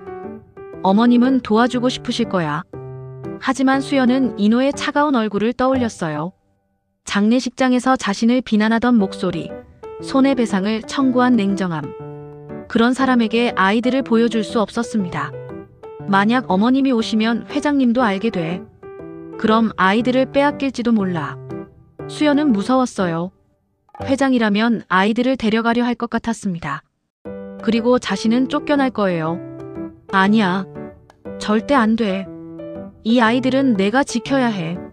수연은 휴대전화를 내려놓았습니다. 혼자 버티기로 결심했어요. 수연은 혼자 병원에 갔습니다. 도와줄 사람이 없었어요. 새 쌍둥이를 출산하는 건 위험했습니다. 의사가 말했어요. 보호자가 필요한데요. 혼자예요. 수연의 대답에 의사는 난감한 표정을 지었습니다. 가족이나 친구는요? 없어요. 수연은 담담하게 말했어요. 의사는 안타까운 표정으로 고개를 끄덕였습니다. 출산은 힘들었어요. 진통이 길었습니다. 수연은 혼자 버텼어요. 손을 잡아줄 사람도 옆에서 격려해줄 사람도 없었습니다. 수연은 신음을 참으며 이를 악물었어요. 준영이가 보고 싶었습니다. 준영이가 옆에 있었다면, 손을 잡아줬다면. 조금만 더 힘내세요. 간호사가 소리쳤습니다. 수연은 마지막 힘을 냈어요. 으아! 초산의 새쌍둥이. 수연은 기절했다 깨어나는 것을 반복하며 3명의 아이를 낳았습니다. 새쌍둥이 모두 아들이에요. 수연은 기진맥진했어요. 하지만 아이들의 울음소리를 듣는 순간 눈물이 쏟아졌습니다. 준영 씨, 우리 아들들이에요. 수연은 울면서 웃었어요. 아이들이 옆으로 옮겨졌습니다. 작고 빨간 얼굴이었어요. 세 아이 모두 준영이를 닮았습니다. 민우, 진우, 서우. 수연은 미리 정해둔 이름을 불렀어요. 준영이와 함께 지었던 이름이었습니다. 하지만 기쁨도 잠시, 현실이 밀려왔어요. 산후조리를 제대로 할 수 없었습니다. 돈이 없었어요. 도와줄 사람도 없었습니다. 수연은 병원에서 나흘 만에 퇴원했어요. 반지하로 돌아와 혼자 아이 셋을 돌봤습니다. 밤새 울어대는 아이들. 제대로 먹지 못해 쇠약해지는 몸. 수연은 그렇게 버텼어요. 쉴 틈이 없었습니다. 아이들을 옆에 두고 할 수 있는 일을 찾았지만 많지 않았어요. 그래도 닥치는 대로 할 수 있는 일을 찾아서 해야 했습니다. 매달 사채업체 이자를 갚아야 했거든요. 원금은 줄지 않고 이자만 불어났어요. 수연은 허리가 휘도록 일했지만 빚은 줄어들지 않았습니다. 어느 날 새벽 수연은 청소를 마치고 집으로 돌아왔어요. 계단을 올라가는데 다리에 힘이 풀렸습니다. 주저앉았어요. 조금만 더. 수연은 벽을 짚고 일어섰습니다. 방문을 열었어요. 새 아이가 나란히 누워 자고 있었습니다. 수연은 아이들을 바라보며 울었어요. 미안해. 엄마가 미안해. 하지만 수연은 포기하지 않았습니다. 아이들을 위해서라도 버텨야 했어요. 준영이가 남긴 아이들. 수연은 그 아이들을 지키기 위해 하루하루를 버텼습니다. 그렇게 4년이 흘렀습니다. 새쌍둥이는 이제 4살이 되었습니다. 아침 햇살이 반지하 창문으로 비스듬히 들어왔어요. 민우가 제일 먼저 눈을 떴습니다. 옆에서 자고 있는 동생들을 흔들었어요. 진우야, 서우야 일어나. 진우와 서우가 눈을 비비며 일어났습니다. 새 아이는 엄마가 자고 있는 쪽을 살짝 들여다봤어요. 수연은 아직 자고 있었습니다. 어젯밤 늦게 일을 마치고 돌아왔거든요. 엄마 좀 더 주무시게 해드리자. 민우가 작은 목소리로 말했습니다. 새 아이는 조용히 방을 나가 작은 부엌으로 갔어요. 민우가 의자를 끌어다 놓고 올라섰습니다. 동네 빵집에서 떠리로 산 식빵 봉지를 꺼냈어요. 형, 내가 도와줄게. 진우가 옆에 섰습니다. 민우가 식빵을 하나씩 꺼내 접시에 담았어요. 서우는 냉장고에서 물통을 꺼냈습니다. 조심해, 서우야. 민우가 걱정스럽게 말했어요. 서우는 물통을 두 손으로 꽉 잡고 천천히 걸어왔습니다. 새 아이는 함께 아침을 먹었어요. 조용히, 엄마를 깨우지 않으려고. 잠시 후 수연이 일어났습니다. 부엌에서 아이들이 조용히 밥을 먹고 있는 모습을 보고 가슴이 뭉클했어요. 우리 아가들, 벌써 일어났어? 엄마. 새 아이가 동시에 소리쳤습니다. 수연에게 달려와 안겼어요. 수연은 아이들을 꽉 껴안았습니다. 엄마 피곤할까봐 조용히 있었어요. 민우가 말했어요. 수연의 눈가가 뜨거워졌습니다. 고마워, 우리 민우. 진우, 서우도 고마워. 수연은 아이들의 머리를 쓰다듬었어요. 4살밖에 안 된 아이들이 벌써 엄마를 걱정하고 있었습니다. 오전에 수연은 아이들을 어린이집에 데려다 줬어요. 구청에서 지원받는 어린이집이었습니다. 새 아이는 어린이집 앞에서 엄마에게 손을 흔들었어요. 엄마 다녀올게요. 그래, 조심히 다녀와. 엄마가 저녁에 데리러 올게. 수연은 아이들이 들어가는 모습을 지켜봤습니다. 민우가 동생들 손을 꽉 잡고 있었어요. 수연의 가슴이 찼습니다. 저렇게 어린애들이. 수연은 고개를 저었어요. 울면 안 됐습니다. 일하러 가야 했어요. 낮 동안 수연은 법무사 사무실에서 일했습니다. 예전처럼 서류를 정리하고 등기 업무를 도왔어요. 힘들었지만 수연은 성실하게 일했습니다. 저녁이 되자 수연은 어린이집으로 달려갔어요. 새아이가 문 앞에서 기다리고 있었습니다. 엄마. 아이들이 뛰어왔어요. 수연은 아이들을 안았습니다. 많이 기다렸어. 아니에요. 우리 그림 그리면서 기다렸어요. 민우가 종이를 꺼내 보여줬어요. 엄마 그림이었습니다. 수연은 그림을 보며 눈물을 참았어요. 우와, 정말 잘 그렸다. 고마워, 민우야. 집으로 가는 길, 수연은 아이들 손을 잡고 걸었습니다. 골목을 지나다 폐지 수거함이 보였어요. 수연은 잠시 멈춰 섰습니다. 엄마, 저거 주워요? 진우가 물었습니다. 수연은 고개를 끄덕였어요. 응. 엄마가 저거 모아서 파는 거야. 돈이 돼. 우리도 도와줄래요? 서우가 소리쳤습니다. 수연은 난감했어요. 아이들을 데리고 폐지를 줍고 싶지 않았습니다. 창피할까봐, 아이들이 상처받을까봐. 아니야. 엄마 혼자 할 수 있어. 싫어요. 우리도 도와줄 거예요. 민우가 고집을 부렸습니다. 새아이는 엄마 곁을 떠나지 않으려 했어요. 수연은 한숨을 쉬었습니다. 알았어. 근데 힘들면 말해야 돼. 네. 새아이가 대답했어요. 수연은 수레를 끌고 아이들은 옆에서 함께 걸었습니다. 골목을 돌아다니며 폐지를 주었어요. 엄마, 여기 박스 있어요. 진우가 소리쳤습니다. 수연이 박스를 주우려 하자 민우가 먼저 달려갔어요. 내가 들고 갈게요. 민우가 작은 박스를 들었습니다. 수연은 말렸어요. 아니야, 민우야. 엄마가 할게. 괜찮아요. 나 힘세요. 민우는 박스를 수레까지 옮겼어요. 얼굴이 빨개졌지만 웃고 있었습니다. 수연은 가슴이 아팠어요. 고마워, 우리 아들. 수연은 민우의 머리를 쓰다듬었습니다. 새아이는 엄마를 도우며 함께 폐지를 주었어요. 지나가는 사람들이 쳐다봤습니다. 수연은 아이들이 창피해할까봐 걱정했어요. 애들아, 괜찮아. 네. 재미있어요. 서우가 웃으며 대답했습니다. 아이들은 게임하듯 폐지를 주었어요. 누가 더 많이 찾나 경쟁하기도 했습니다. 엄마, 이건 재활용 도와주는 거죠? 진우가 물었습니다. 수연은 아이의 눈을 바라보며 고개를 끄덕였어요. 맞아. 우리가 이렇게 모으면 다시 쓸 수 있게 되는 거야. 우와, 그럼 우리 착한 일하는 거네요. 민우가 신나서 말했습니다. 수연은 가슴이 따뜻해졌어요. 아이들은 부끄러워하지 않았습니다. 오히려 자랑스러워했어요. 어느 날 오후 수연은 아이들과 함께 폐지를 주우며 골목을 지나고 있었습니다. 그때 한 여자가 봉사활동을 마치고 차를 타고 지나가는 중이었어요. 정미였습니다. 여기서 세워주세요. 정미가 기사에게 말했습니다. 차가 골목 입구에 멈췄어요. 정미는 창밖을 내다봤습니다. 폐지 수레 옆에서 새 아이가 장난치고 있었어요. 엄마로 보이는 여자가 아이들을 달래고 있었습니다. 정미의 눈이 커졌어요. 저 뒷모습. 혹시... 정미의 심장이 빠르게 뛰었습니다. 손이 떨렸어요. 여자가 고개를 돌리는 순간 정미는 그 얼굴을 봤습니다. 수연이었어요. 정미는 입을 막았습니다. 숨이 막혔어요. 그리고 새 아이를 봤습니다.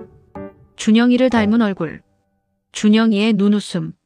준영이의 표정. 큰 선물 3개. 준영이의 목소리가 귓가에 울렸습니다. 정미의 눈에서 눈물이 쏟아졌어요. 저 아이들이 손주였습니다. 준영이가 말했던 큰 선물 3개. 저렇게 힘들게 살고 있는 손주들이었어요. 정미는 차 문을 열려고 손을 뻗었습니다. 달려가고 싶었어요. 수연을 안아주고 아이들을 안아주고 싶었습니다. 미안하다고 몰랐다고 말하고 싶었어요. 하지만 정미의 손이 멈췄습니다. 남편 생각이 났어요. 수연에게 손해배상을 청구했던 남편. 단호하게 선을 그었던 남편. 만약 지금 내가 내리면 남편은 어떻게 할까? 손주들을 빼앗으려 하지 않을까? 정미는 떨리는 손을 거두어들였습니다. 눈물이 멈추지 않았어요. 부인, 괜찮으십니까? 기사가 걱정스럽게 물었습니다. 정미는 고개를 끄덕이지 못했어요. 그저 눈물만 흘렸습니다. 새아이가 웃으며 뛰어다니는 모습이 보였어요. 낡은 옷을 입었지만 밝게 웃고 있었습니다. 수연이 아이들을 부르며 손을 내밀었어요. 새아이가 엄마 손을 잡았습니다. 정미의 가슴이 찢어졌어요. 저렇게 가까이 있는데 다가갈 수 없었습니다. 부인, 기사가 다시 물었습니다. 정미는 눈물을 닦으며 고개를 돌렸어요. 갑시다. 정미의 목소리는 떨렸습니다. 차가 천천히 움직였어요. 정미는 백미러로 아이들을 바라봤습니다. 점점 멀어지는 손주들. 정미는 손으로 입을 막고 소리 없이 울었어요. 준영아, 미안해. 엄마가 정말 미안해. 정미는 창밖을 보며 눈물을 흘렸습니다. 차 안이 정미의 흐느낌으로 가득 찼어요. 며칠 후 인호는 로펌에서 서류를 보다 고개를 들었습니다. 정미 생각이 났어요. 요즘 아내가 이상했습니다. 봉사활동을 다녀온 후로 말수가 줄었어요. 밥을 먹다가도 멍하니 허공을 바라보고 밤에 자다가 깨서 울기도 했습니다. 무슨 일이야? 인호가 물으면 정미는 고개를 저었어요. 아무것도 아니에요. 하지만 인호는 알았습니다.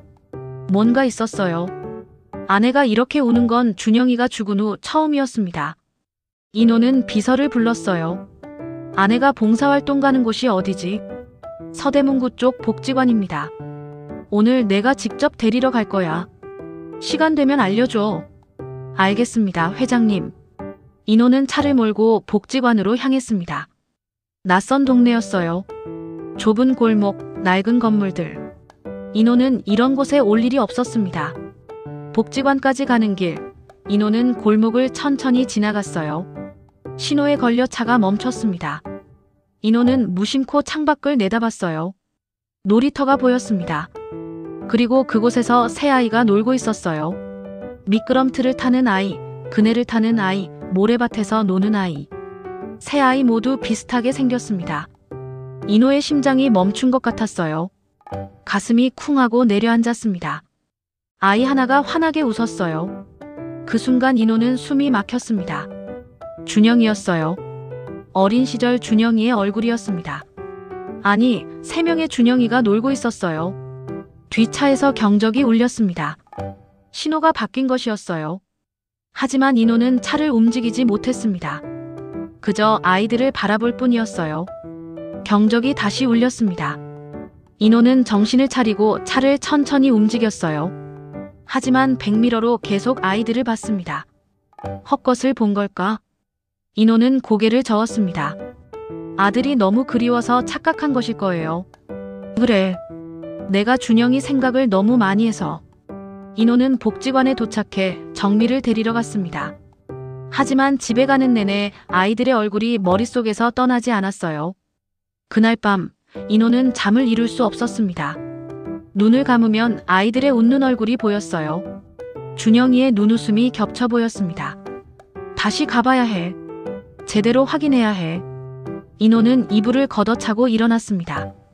다음 날 저녁 인호는 다시 그 골목으로 향했어요. 혼자였습니다.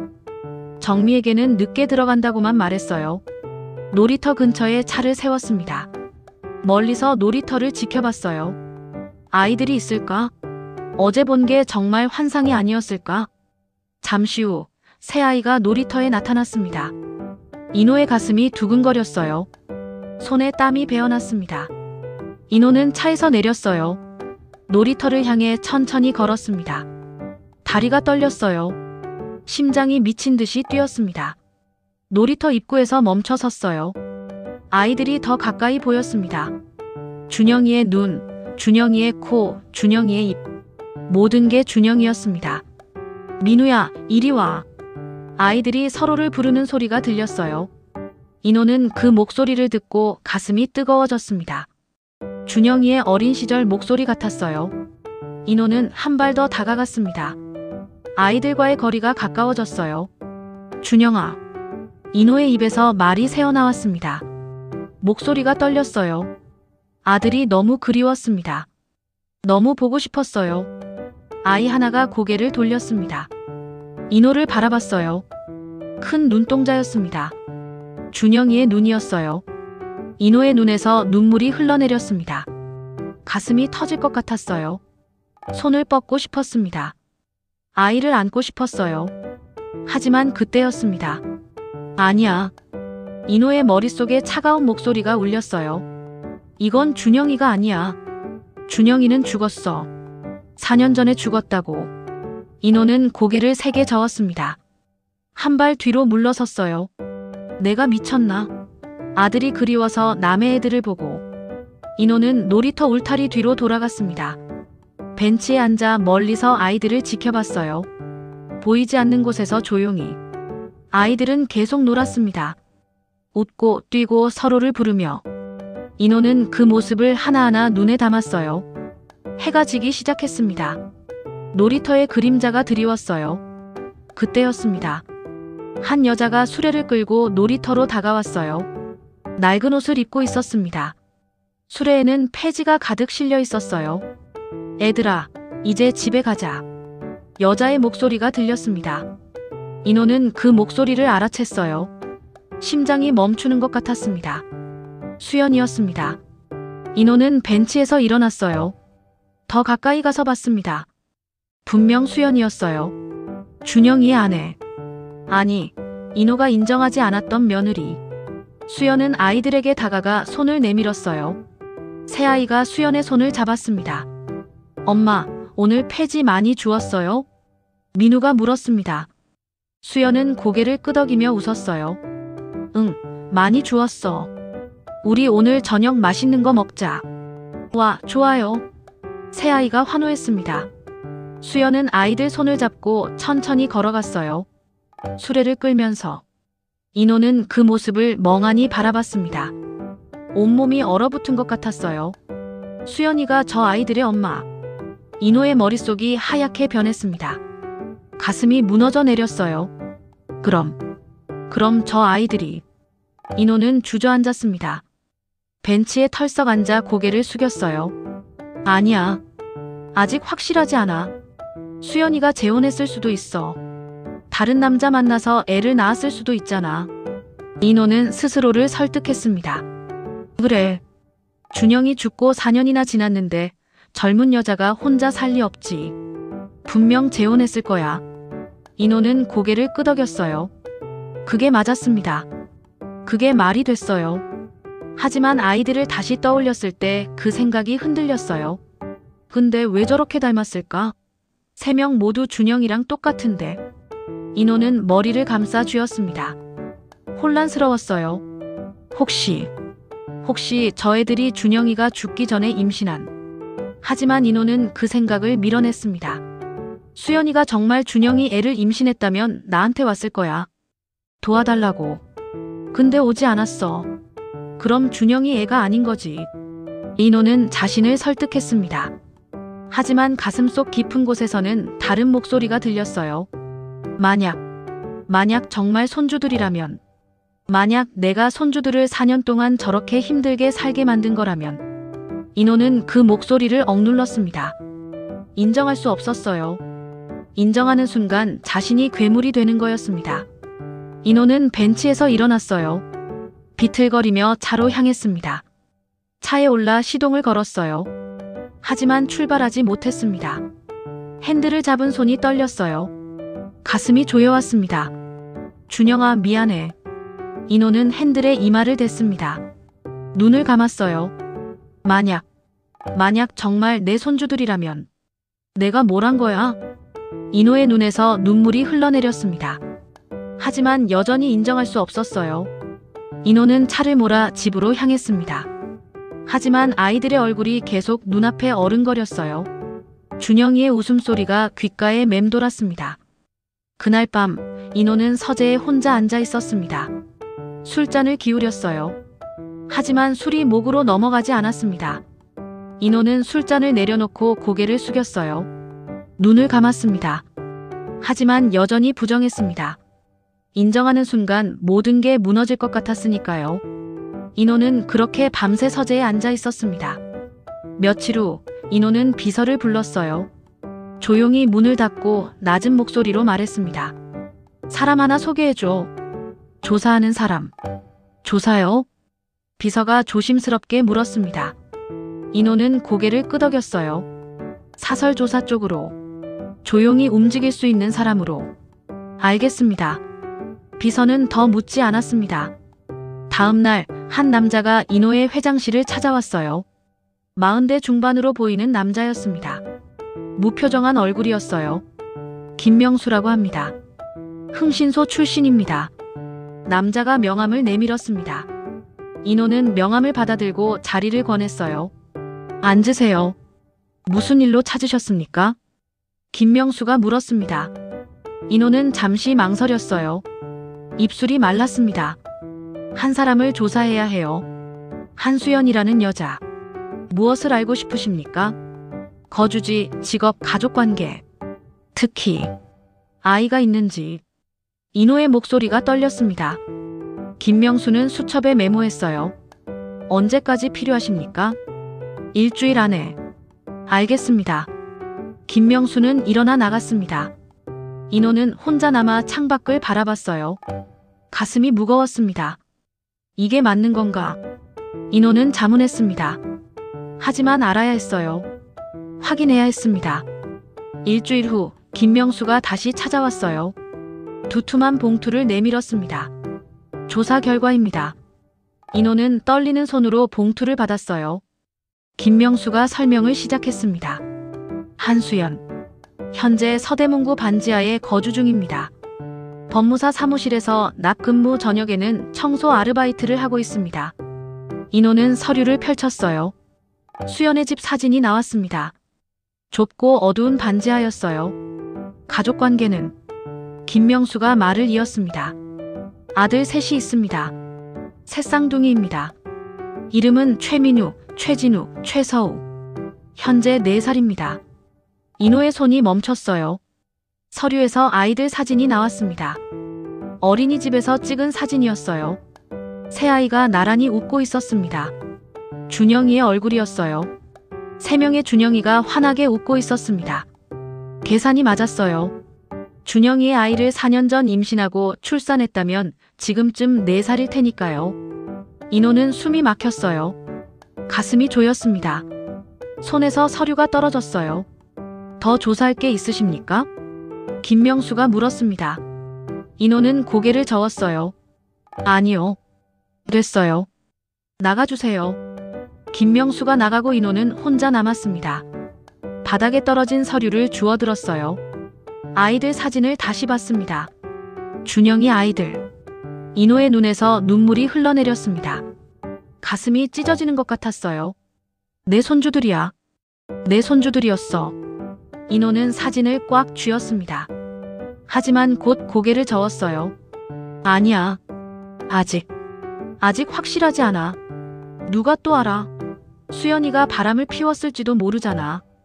인호는 스스로를 진정시켰습니다. 출생일만으로는 확실하지 않아. 혈액형 검사를 해봐야 해. DNA 검사를 해봐야 알 수 있어. 인호는 그렇게 자신을 설득했습니다. 결정적 증거가 없다고. 아직 단정 지을 수 없다고. 하지만 가슴속 깊은 곳에서는 알고 있었어요. 저 아이들이 누구인지. 저 아이들이 왜 준영이를 닮았는지. 인호는 서류를 서랍에 넣고 잠갔습니다. 하지만 아이들 사진 한 장은 꺼내서 주머니에 넣었어요. 그날 밤 인호는 차를 몰고 다시 그 동네로 갔습니다. 수연이 사는 반지하를 찾았어요. 조사보고서에 적힌 주소였습니다. 어두운 골목 끝, 계단 아래로 내려가는 집이 보였어요. 창문으로 희미한 불빛이 새어나왔습니다. 인호는 차에서 내려 조심스럽게 다가갔어요. 창문 너머를 들여다봤습니다. 좁은 방 안에 수연과 새 아이가 있었어요. 아이들은 바닥에 앉아 그림을 그리고 있었습니다. 수연은 옆에서 빨래를 개고 있었어요. 엄마, 이거 봐요. 민우가 그림을 들어 보였습니다. 수연은 미소 지으며 고개를 끄덕였어요. 우와, 잘 그렸다. 우리 민우 정말 잘했어. 아이들의 웃음소리가 들렸습니다. 밝고 맑은 소리였어요. 인호는 그 소리를 듣고 가슴이 뜨거워졌습니다. 만약 저 애들이 손주라면. 인호는 생각했습니다. 얼마나 행복할까? 준영이가 남긴 아이들. 내 피를 이은 아이들. 하지만 곧 다른 생각이 밀려왔어요. 하지만 그렇다면 저렇게 힘들게 살게 만든 건 나야. 인호는 주먹을 쥐었습니다. 가슴이 무너져 내렸어요. 결정적 증거가 없어. 혈액형도 모르고 DNA 검사도 안 했어. 그러니까 아직은 아직은 확실하지 않은 거야. 인호는 고개를 저었습니다. 창문에서 시선을 거두고 돌아섰어요. 인호는 차를 몰아 그곳을 떠났습니다. 다음 날부터 인호는 이상한 행동을 시작했어요. 같은 시간에 그 동네를 지나갔습니다. 멀리서 아이들을 지켜봤어요. 아이들이 어린이집 가는 모습, 놀이터에서 노는 모습, 수연과 함께 폐지를 주우며 걷는 모습, 모든 걸 지켜봤습니다. 인호는 자신이 왜 이러는지 알 수 없었어요. 다만 아이들을 보고 싶었습니다. 준영이를 닮은 얼굴을 보고 싶었어요. 하지만 가까이 가지는 못했습니다. 다가가는 순간 모든 걸 인정해야 했으니까요. 일주일 후 인호는 로펌에서 과도하게 사람들을 몰아붙이기 시작했어요. 회의 중에 소리를 지르고 작은 실수에도 화를 냈습니다. 이게 뭐야? 이런 걸 보고서라고 가져왔어? 인호가 서류를 던졌습니다. 직원들은 겁에 질려 고개를 숙였어요. 다시 해와. 제대로 된 걸로. 인호의 목소리가 회의실을 가득 채웠습니다. 직원들은 황급히 나갔어요. 비서가 조심스럽게 다가왔습니다. 회장님, 괜찮으십니까? 뭐가? 인호가 날카롭게 되물었습니다. 비서는 한 발 물러섰어요. 요즘 많이 예민해 보이셔서요. 신경 꺼. 나가. 인호는 비서를 쫓아냈습니다. 혼자 남아 창밖을 바라봤어요. 내가 왜 이러는 거야? 인호는 자문했습니다. 하지만 답을 알고 있었어요. 죄책감과 부정이 동시에 싸우고 있었습니다. 인정하고 싶은 마음과 부정하고 싶은 마음이 충돌하고 있었어요. 그날 밤 인호는 집에 돌아왔습니다. 정미가 저녁을 차려놓고 기다리고 있었어요. 여보, 식사하세요. 정미가 조심스럽게 말했습니다. 인호는 식탁에 앉았어요. 하지만 숟가락을 들지 못했습니다. 당신 그 애들 봤죠? 정미가 물었습니다. 인호는 고개를 들어 아내를 바라봤어요. 무슨 소리야? 수연이 아이들이요. 맞죠? 정미의 목소리가 떨렸습니다. 인호는 대답하지 않았어요. 준영이 애들이에요. 우리 손주들이라고요. 정미의 눈에서 눈물이 흘러내렸습니다. 인호는 숟가락을 내려놓았어요. 확실하지 않아. 뭐가 확실하지 않아요? 얼굴 봤잖아요. 준영이와 똑같잖아요. 정미가 소리쳤습니다. 인호는 고개를 저었어요. 세상에는 피 한 방울 안 섞였어도 닮은 사람들도 있어. 당신 지금 도망치는 거예요. 정미가 떨리는 목소리로 말했습니다. 인정하기 싫으니까 증거가 없다고 우기는 거잖아요. 인호는 자리에서 일어섰어요. 나 로펌 일이 아직 남아있어. 인호는 서재로 들어가 문을 닫았습니다. 정미는 식탁에 혼자 남아 눈물을 흘렸어요. 서재 안에서 인호는 주머니에서 사진을 꺼냈습니다. 새아이가 웃고 있는 사진이었어요. 인호는 사진을 바라보며 중얼거렸습니다. 확실하지 않아. 아직 확실하지 않다고. 하지만 인호의 눈에서는 눈물이 흘러내리고 있었습니다.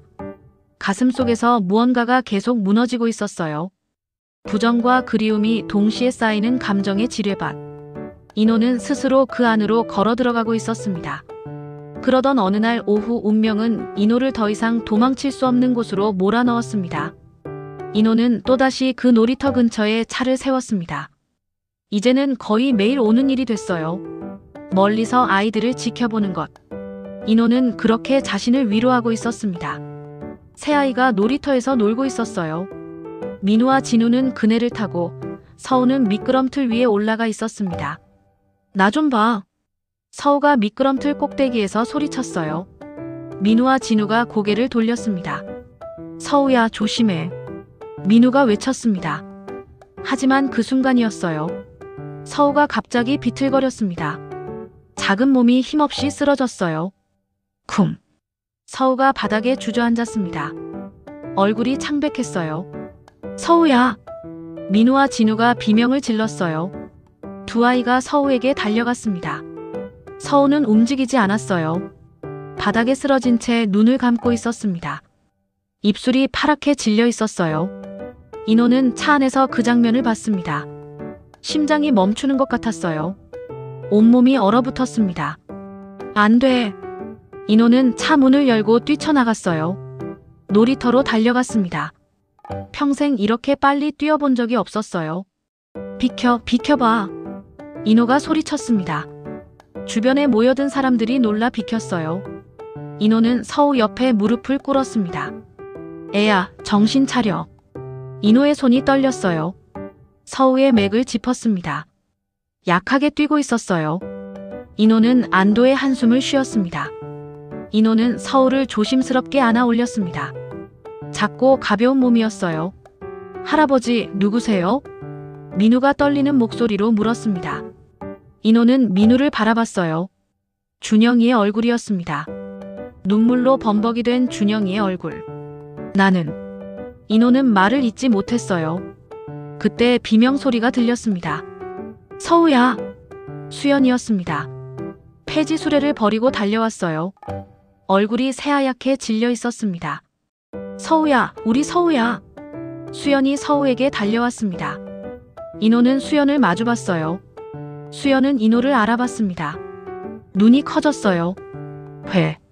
회장님. 수연의 목소리가 떨렸습니다. 하지만 지금은 그럴 때가 아니었어요. 수연은 서우를 안으려 했습니다. 병원으로 가야겠어. 빨리. 인호가 말했습니다. 수연은 고개를 끄덕였어요. 눈물이 쏟아졌습니다. 내 차로 가자. 인호는 서우를 안은 채 차로 향했습니다. 수연과 민우, 진우가 뒤따라왔어요. 모두 차에 올랐습니다. 인호는 미친 듯이 차를 몰았어요. 신호를 무시하고 과속을 하며 병원으로 달렸습니다. 뒷좌석에서 수연이 서우를 안고 울고 있었어요. 서우야, 정신 차려. 엄마 여기 있어. 엄마가 여기 있다고. 수연의 울음소리가 차 안을 가득 채웠습니다. 민우와 진우도 울고 있었어요. 인호는 백미러로 아이들을 봤습니다. 가슴이 찢어지는 것 같았어요. 제발 무사해라. 인호는 기도했습니다. 병원에 도착했어요. 인호는 서우를 안고 응급실로 뛰어들어갔습니다. 의사 어디 있어? 인호가 소리쳤습니다. 간호사들이 달려왔어요. 서우를 침대에 눕혔습니다. 무슨 일이세요? 의사가 물었습니다. 수연이 떨리는 목소리로 대답했어요. 미끄럼틀에서 갑자기 쓰러졌어요. 머리는 안 부딪혔는데. 의사가 서우를 살폈습니다. 표정이 심각해졌어요. 지금 검사 들어갑니다. 보호자분은 밖에서 기다려주세요. 침대가 안으로 들어갔습니다. 수연이 따라가려 했지만 간호사가 막았어요. 보호자분은 여기서 기다려주셔야 합니다. 문이 닫혔습니다. 수연은 문 앞에 주저앉아 울었어요. 서우야. 우리 서우야. 민우와 진우가 엄마를 안았습니다. 세 사람이 함께 울었어요. 인호는 복도 벤치에 앉아 있었습니다. 손이 떨렸어요. 온몸에 힘이 빠졌습니다. 1시간이 지났어요. 의사가 나왔습니다. 수연이 벌떡 일어나 의사에게 달려갔어요. 선생님, 우리 애 어떻게 됐어요? 심한 빈혈과 영양실조 증상입니다. 혈액 수치가 위험 수준이에요. 의사의 말에 수연은 비틀거렸어요. 인호가 재빨리 수연을 붙잡았습니다. 즉시 수혈이 필요합니다. 의사가 계속 설명했습니다. 혈액형 검사를 했는데요. 의사가 서류를 보며 말했습니다. 희귀 RH-B형입니다. 병원 비축량이 부족합니다. 가족 중에 같은 혈액형이 있으면 가장 빠릅니다. 검사해 보시겠습니까? 수연의 얼굴이 더 하얗게 질렸어요. 저는 O형이에요. RH- 아니고요. 형제는요? 쌍둥이 형들이 있는데 애들도 4살밖에 안 됐어요. 수연의 목소리가 떨렸습니다. 의사는 난감한 표정을 지었어요. 그때 인호가 나섰습니다. 제가 그 혈액형입니다. 모두가 인호를 바라봤어요. 수연은 놀란 표정이었습니다. 회장님. 인호는 준영이를 떠올렸습니다. 아들도 같은 혈액형이었어요. 희귀 혈액형. 인호와 준영이만 가진 혈액형이었습니다. 서우는 준영이의 아들이야. 내 손주야. 더 이상 부정할 수 없었습니다. 혈액형이 증명했어요. 저 아이가 준영이의 아들이라는 것을. 나이가 있으셔서 위험할 수도 있는데 수혈하시겠습니까? 의사가 물었습니다. 인호는 고개를 끄덕였어요. 네. 해주세요. 저는 걱정 말고 필요한 만큼 다 뽑아가세요. 인호는 수혈대에 누웠습니다. 바늘이 팔에 꽂혔어요. 피가 빠져나갔습니다. 간호사가 조심스럽게 물었어요. 혹시 가족이신가요? 그 질문이 인호의 마지막 방어막을 무너뜨렸습니다. 네. 인호의 목소리가 떨렸어요. 손주입니다. 인호의 눈에서 눈물이 흘러내렸습니다. 더 이상 부정할 수 없었어요. 인정할 수밖에 없었습니다. 저 아이는 자신의 손주였어요. 준영이가 남긴 아이. 인호의 피를 이은 아이였습니다.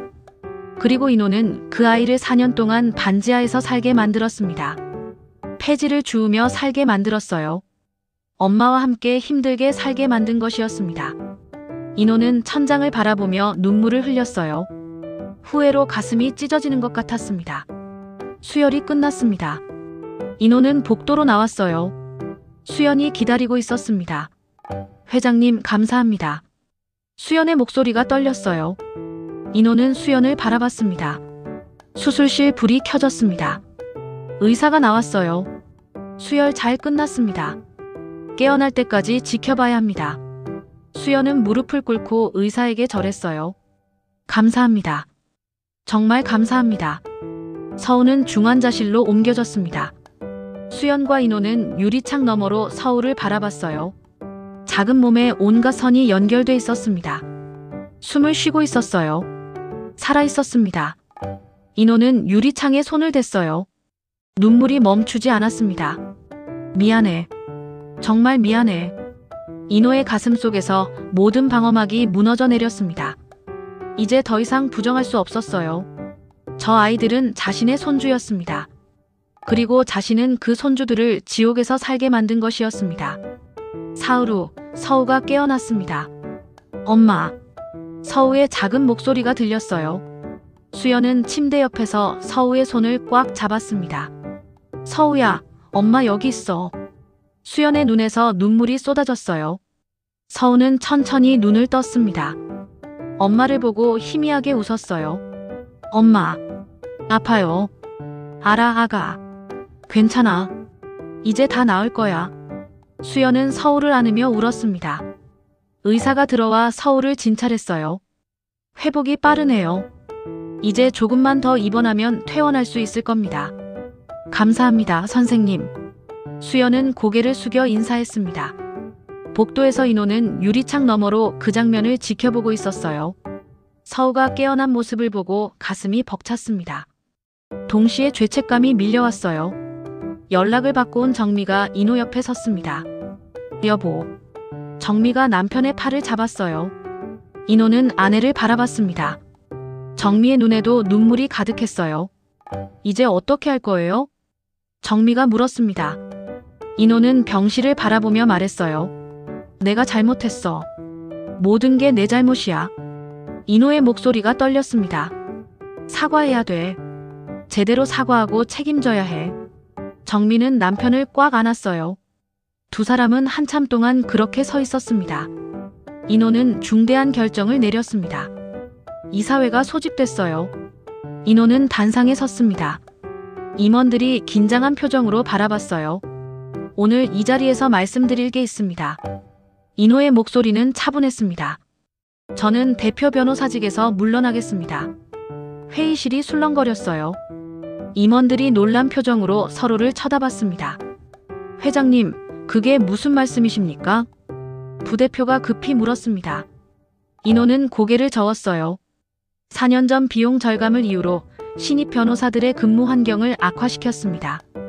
그 결과 제 아들이 죽었습니다. 인호의 목소리가 떨렸습니다. 이는 명백히 저의 책임입니다. 저는 더 이상 이 자리에 있을 자격이 없습니다. 하지만 회장님, 결정했습니다. 인호는 단호하게 말했어요. 그리고 제 로펌 지분 30%를 법조인 유족지원재단에 기부하겠습니다. 회의실이 조용해졌습니다. 인호는 서류를 꺼내 테이블에 올려놓았어요. 앞으로 저는 법조계 노동 환경 개선을 위해 일하겠습니다. 돈과 권력보다 사람이 먼저입니다. 제 아들이 남긴 교훈입니다. 인호는 깊이 고개를 숙였습니다.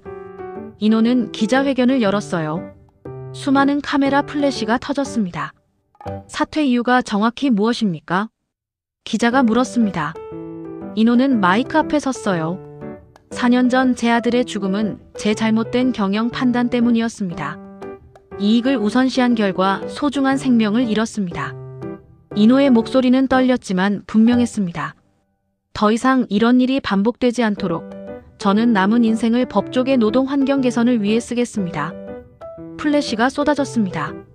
인호는 고개를 숙인 채 자리를 떠났어요. 서우가 퇴원하는 날 병원 로비에서 수연은 퇴원 수속을 밟고 있었어요. 인호와 정미가 다가왔습니다. 수연 씨. 인호가 조심스럽게 불렀어요. 수연은 고개를 들어 인호를 바라봤습니다. 경계하는 눈빛이었어요. 할 얘기가 있는데 시간 좀 내줄 수 있을까? 인호가 물었습니다. 수연은 잠시 망설이다 고개를 끄덕였어요. 아이들은 내가 보고 있을게. 정미가 말했습니다. 새쌍둥이를 데리고 병원 놀이방으로 향했어요. 인호와 수연은 조용한 상담실로 들어갔습니다.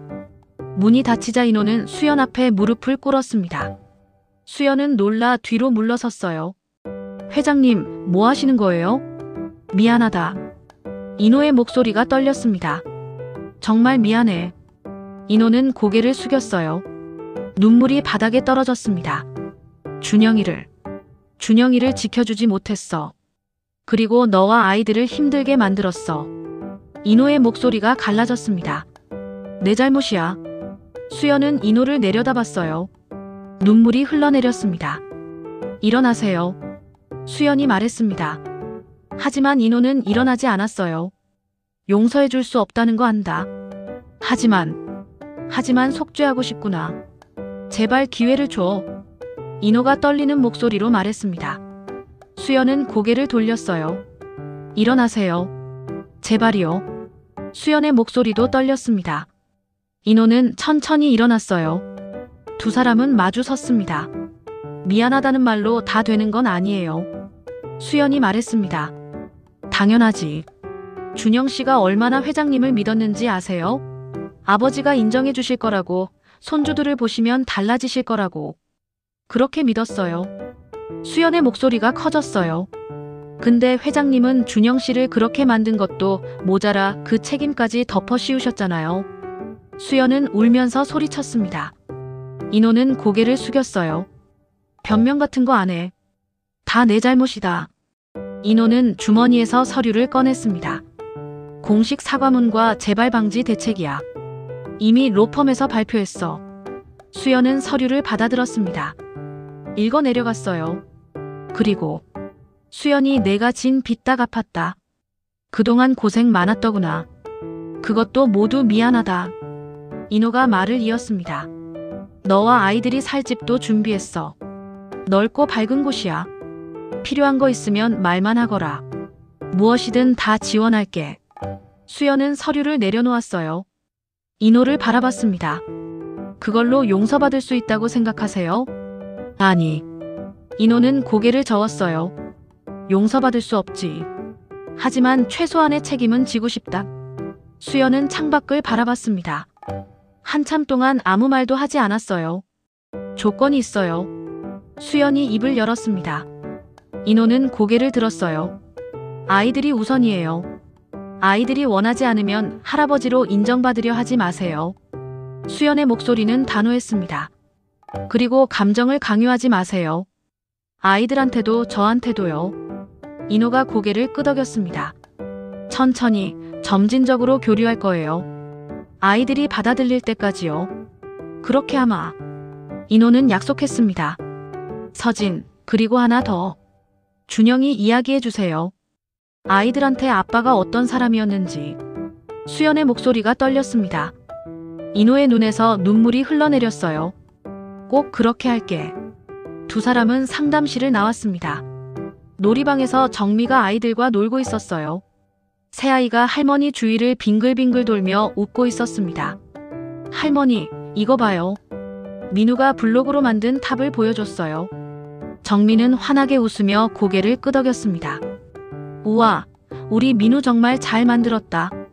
인호는 그 모습을 보며 가슴이 따뜻해졌어요. 동시에 지난 4년이 아까웠습니다. 저렇게 웃는 정미와 손주들을 4년 동안 못 봤다는 게 너무 아까웠어요. 수연이 아이들을 불렀어요. 새아이가 엄마에게 달려왔습니다. 수연은 무릎을 꿇고 아이들과 눈높이를 맞췄어요. 엄마가 너희한테 해줄 얘기가 있어. 수연의 목소리가 떨렸습니다. 새아이는 엄마를 바라봤어요. 아빠는 너희가 태어나기 전에 하늘나라로 가셨어. 엄마가 이야기해줬던 거 기억나? 네. 아빠는 천사가 됐어요. 진우가 대답했습니다. 수연은 눈물을 참으며 인호와 정미를 바라봤어요. 저분들이 아빠의 엄마 아빠야. 그러니까 할머니 할아버지야. 새아이의 눈이 커졌습니다. 인호를 바라봤어요. 그리고 정미를 봤습니다. 우리 아빠의 엄마예요? 서우가 물었습니다. 정미는 무릎을 꿇고 아이들에게 다가갔어요. 떨리는 손으로 서우의 뺨을 쓰다듬었습니다. 그래.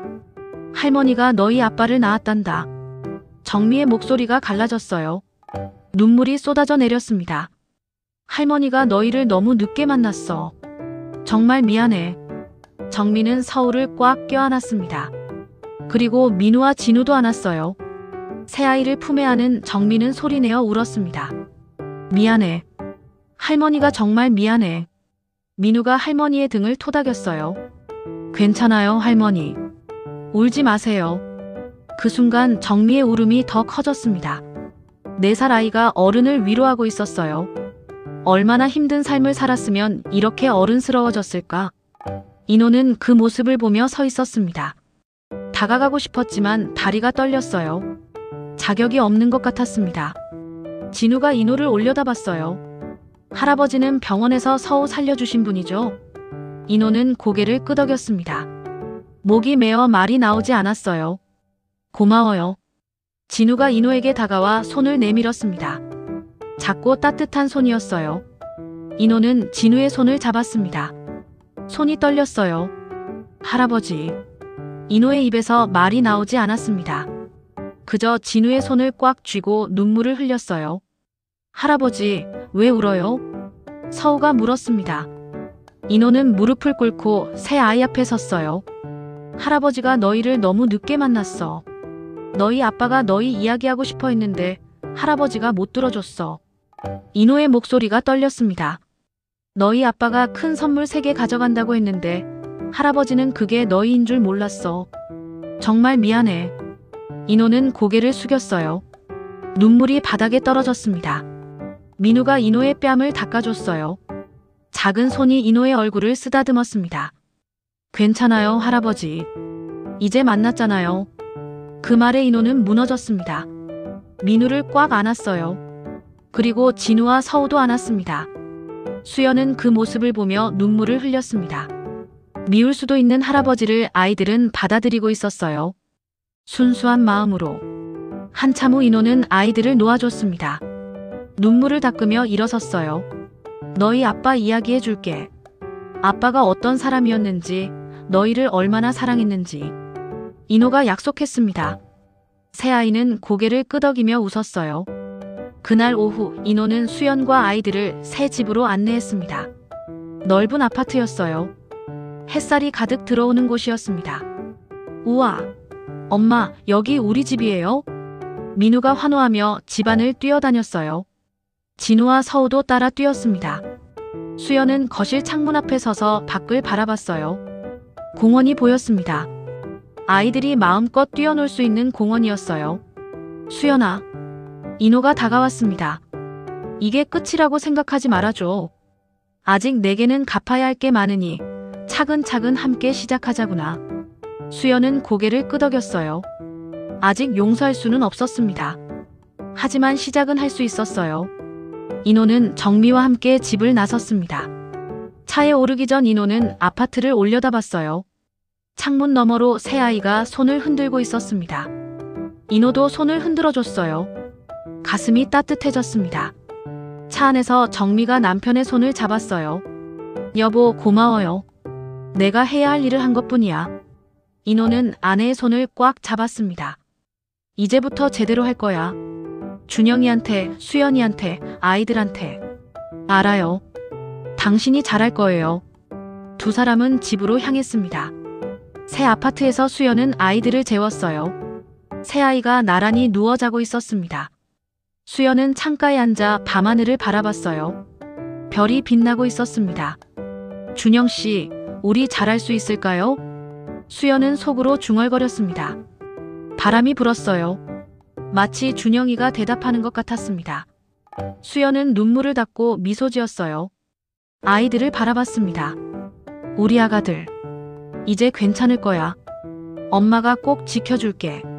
수연은 아이들 곁으로 가서 함께 이불 속으로 들어갔습니다. 오늘 사연이 마음에 와닿으셨다면 주변 분들에게 공유해주세요. 구독과 좋아요로 응원해주시고 어디서 이 이야기를 들으셨는지 댓글로 남겨주세요. 그곳에서 행복하시길 간절히 바랄게요.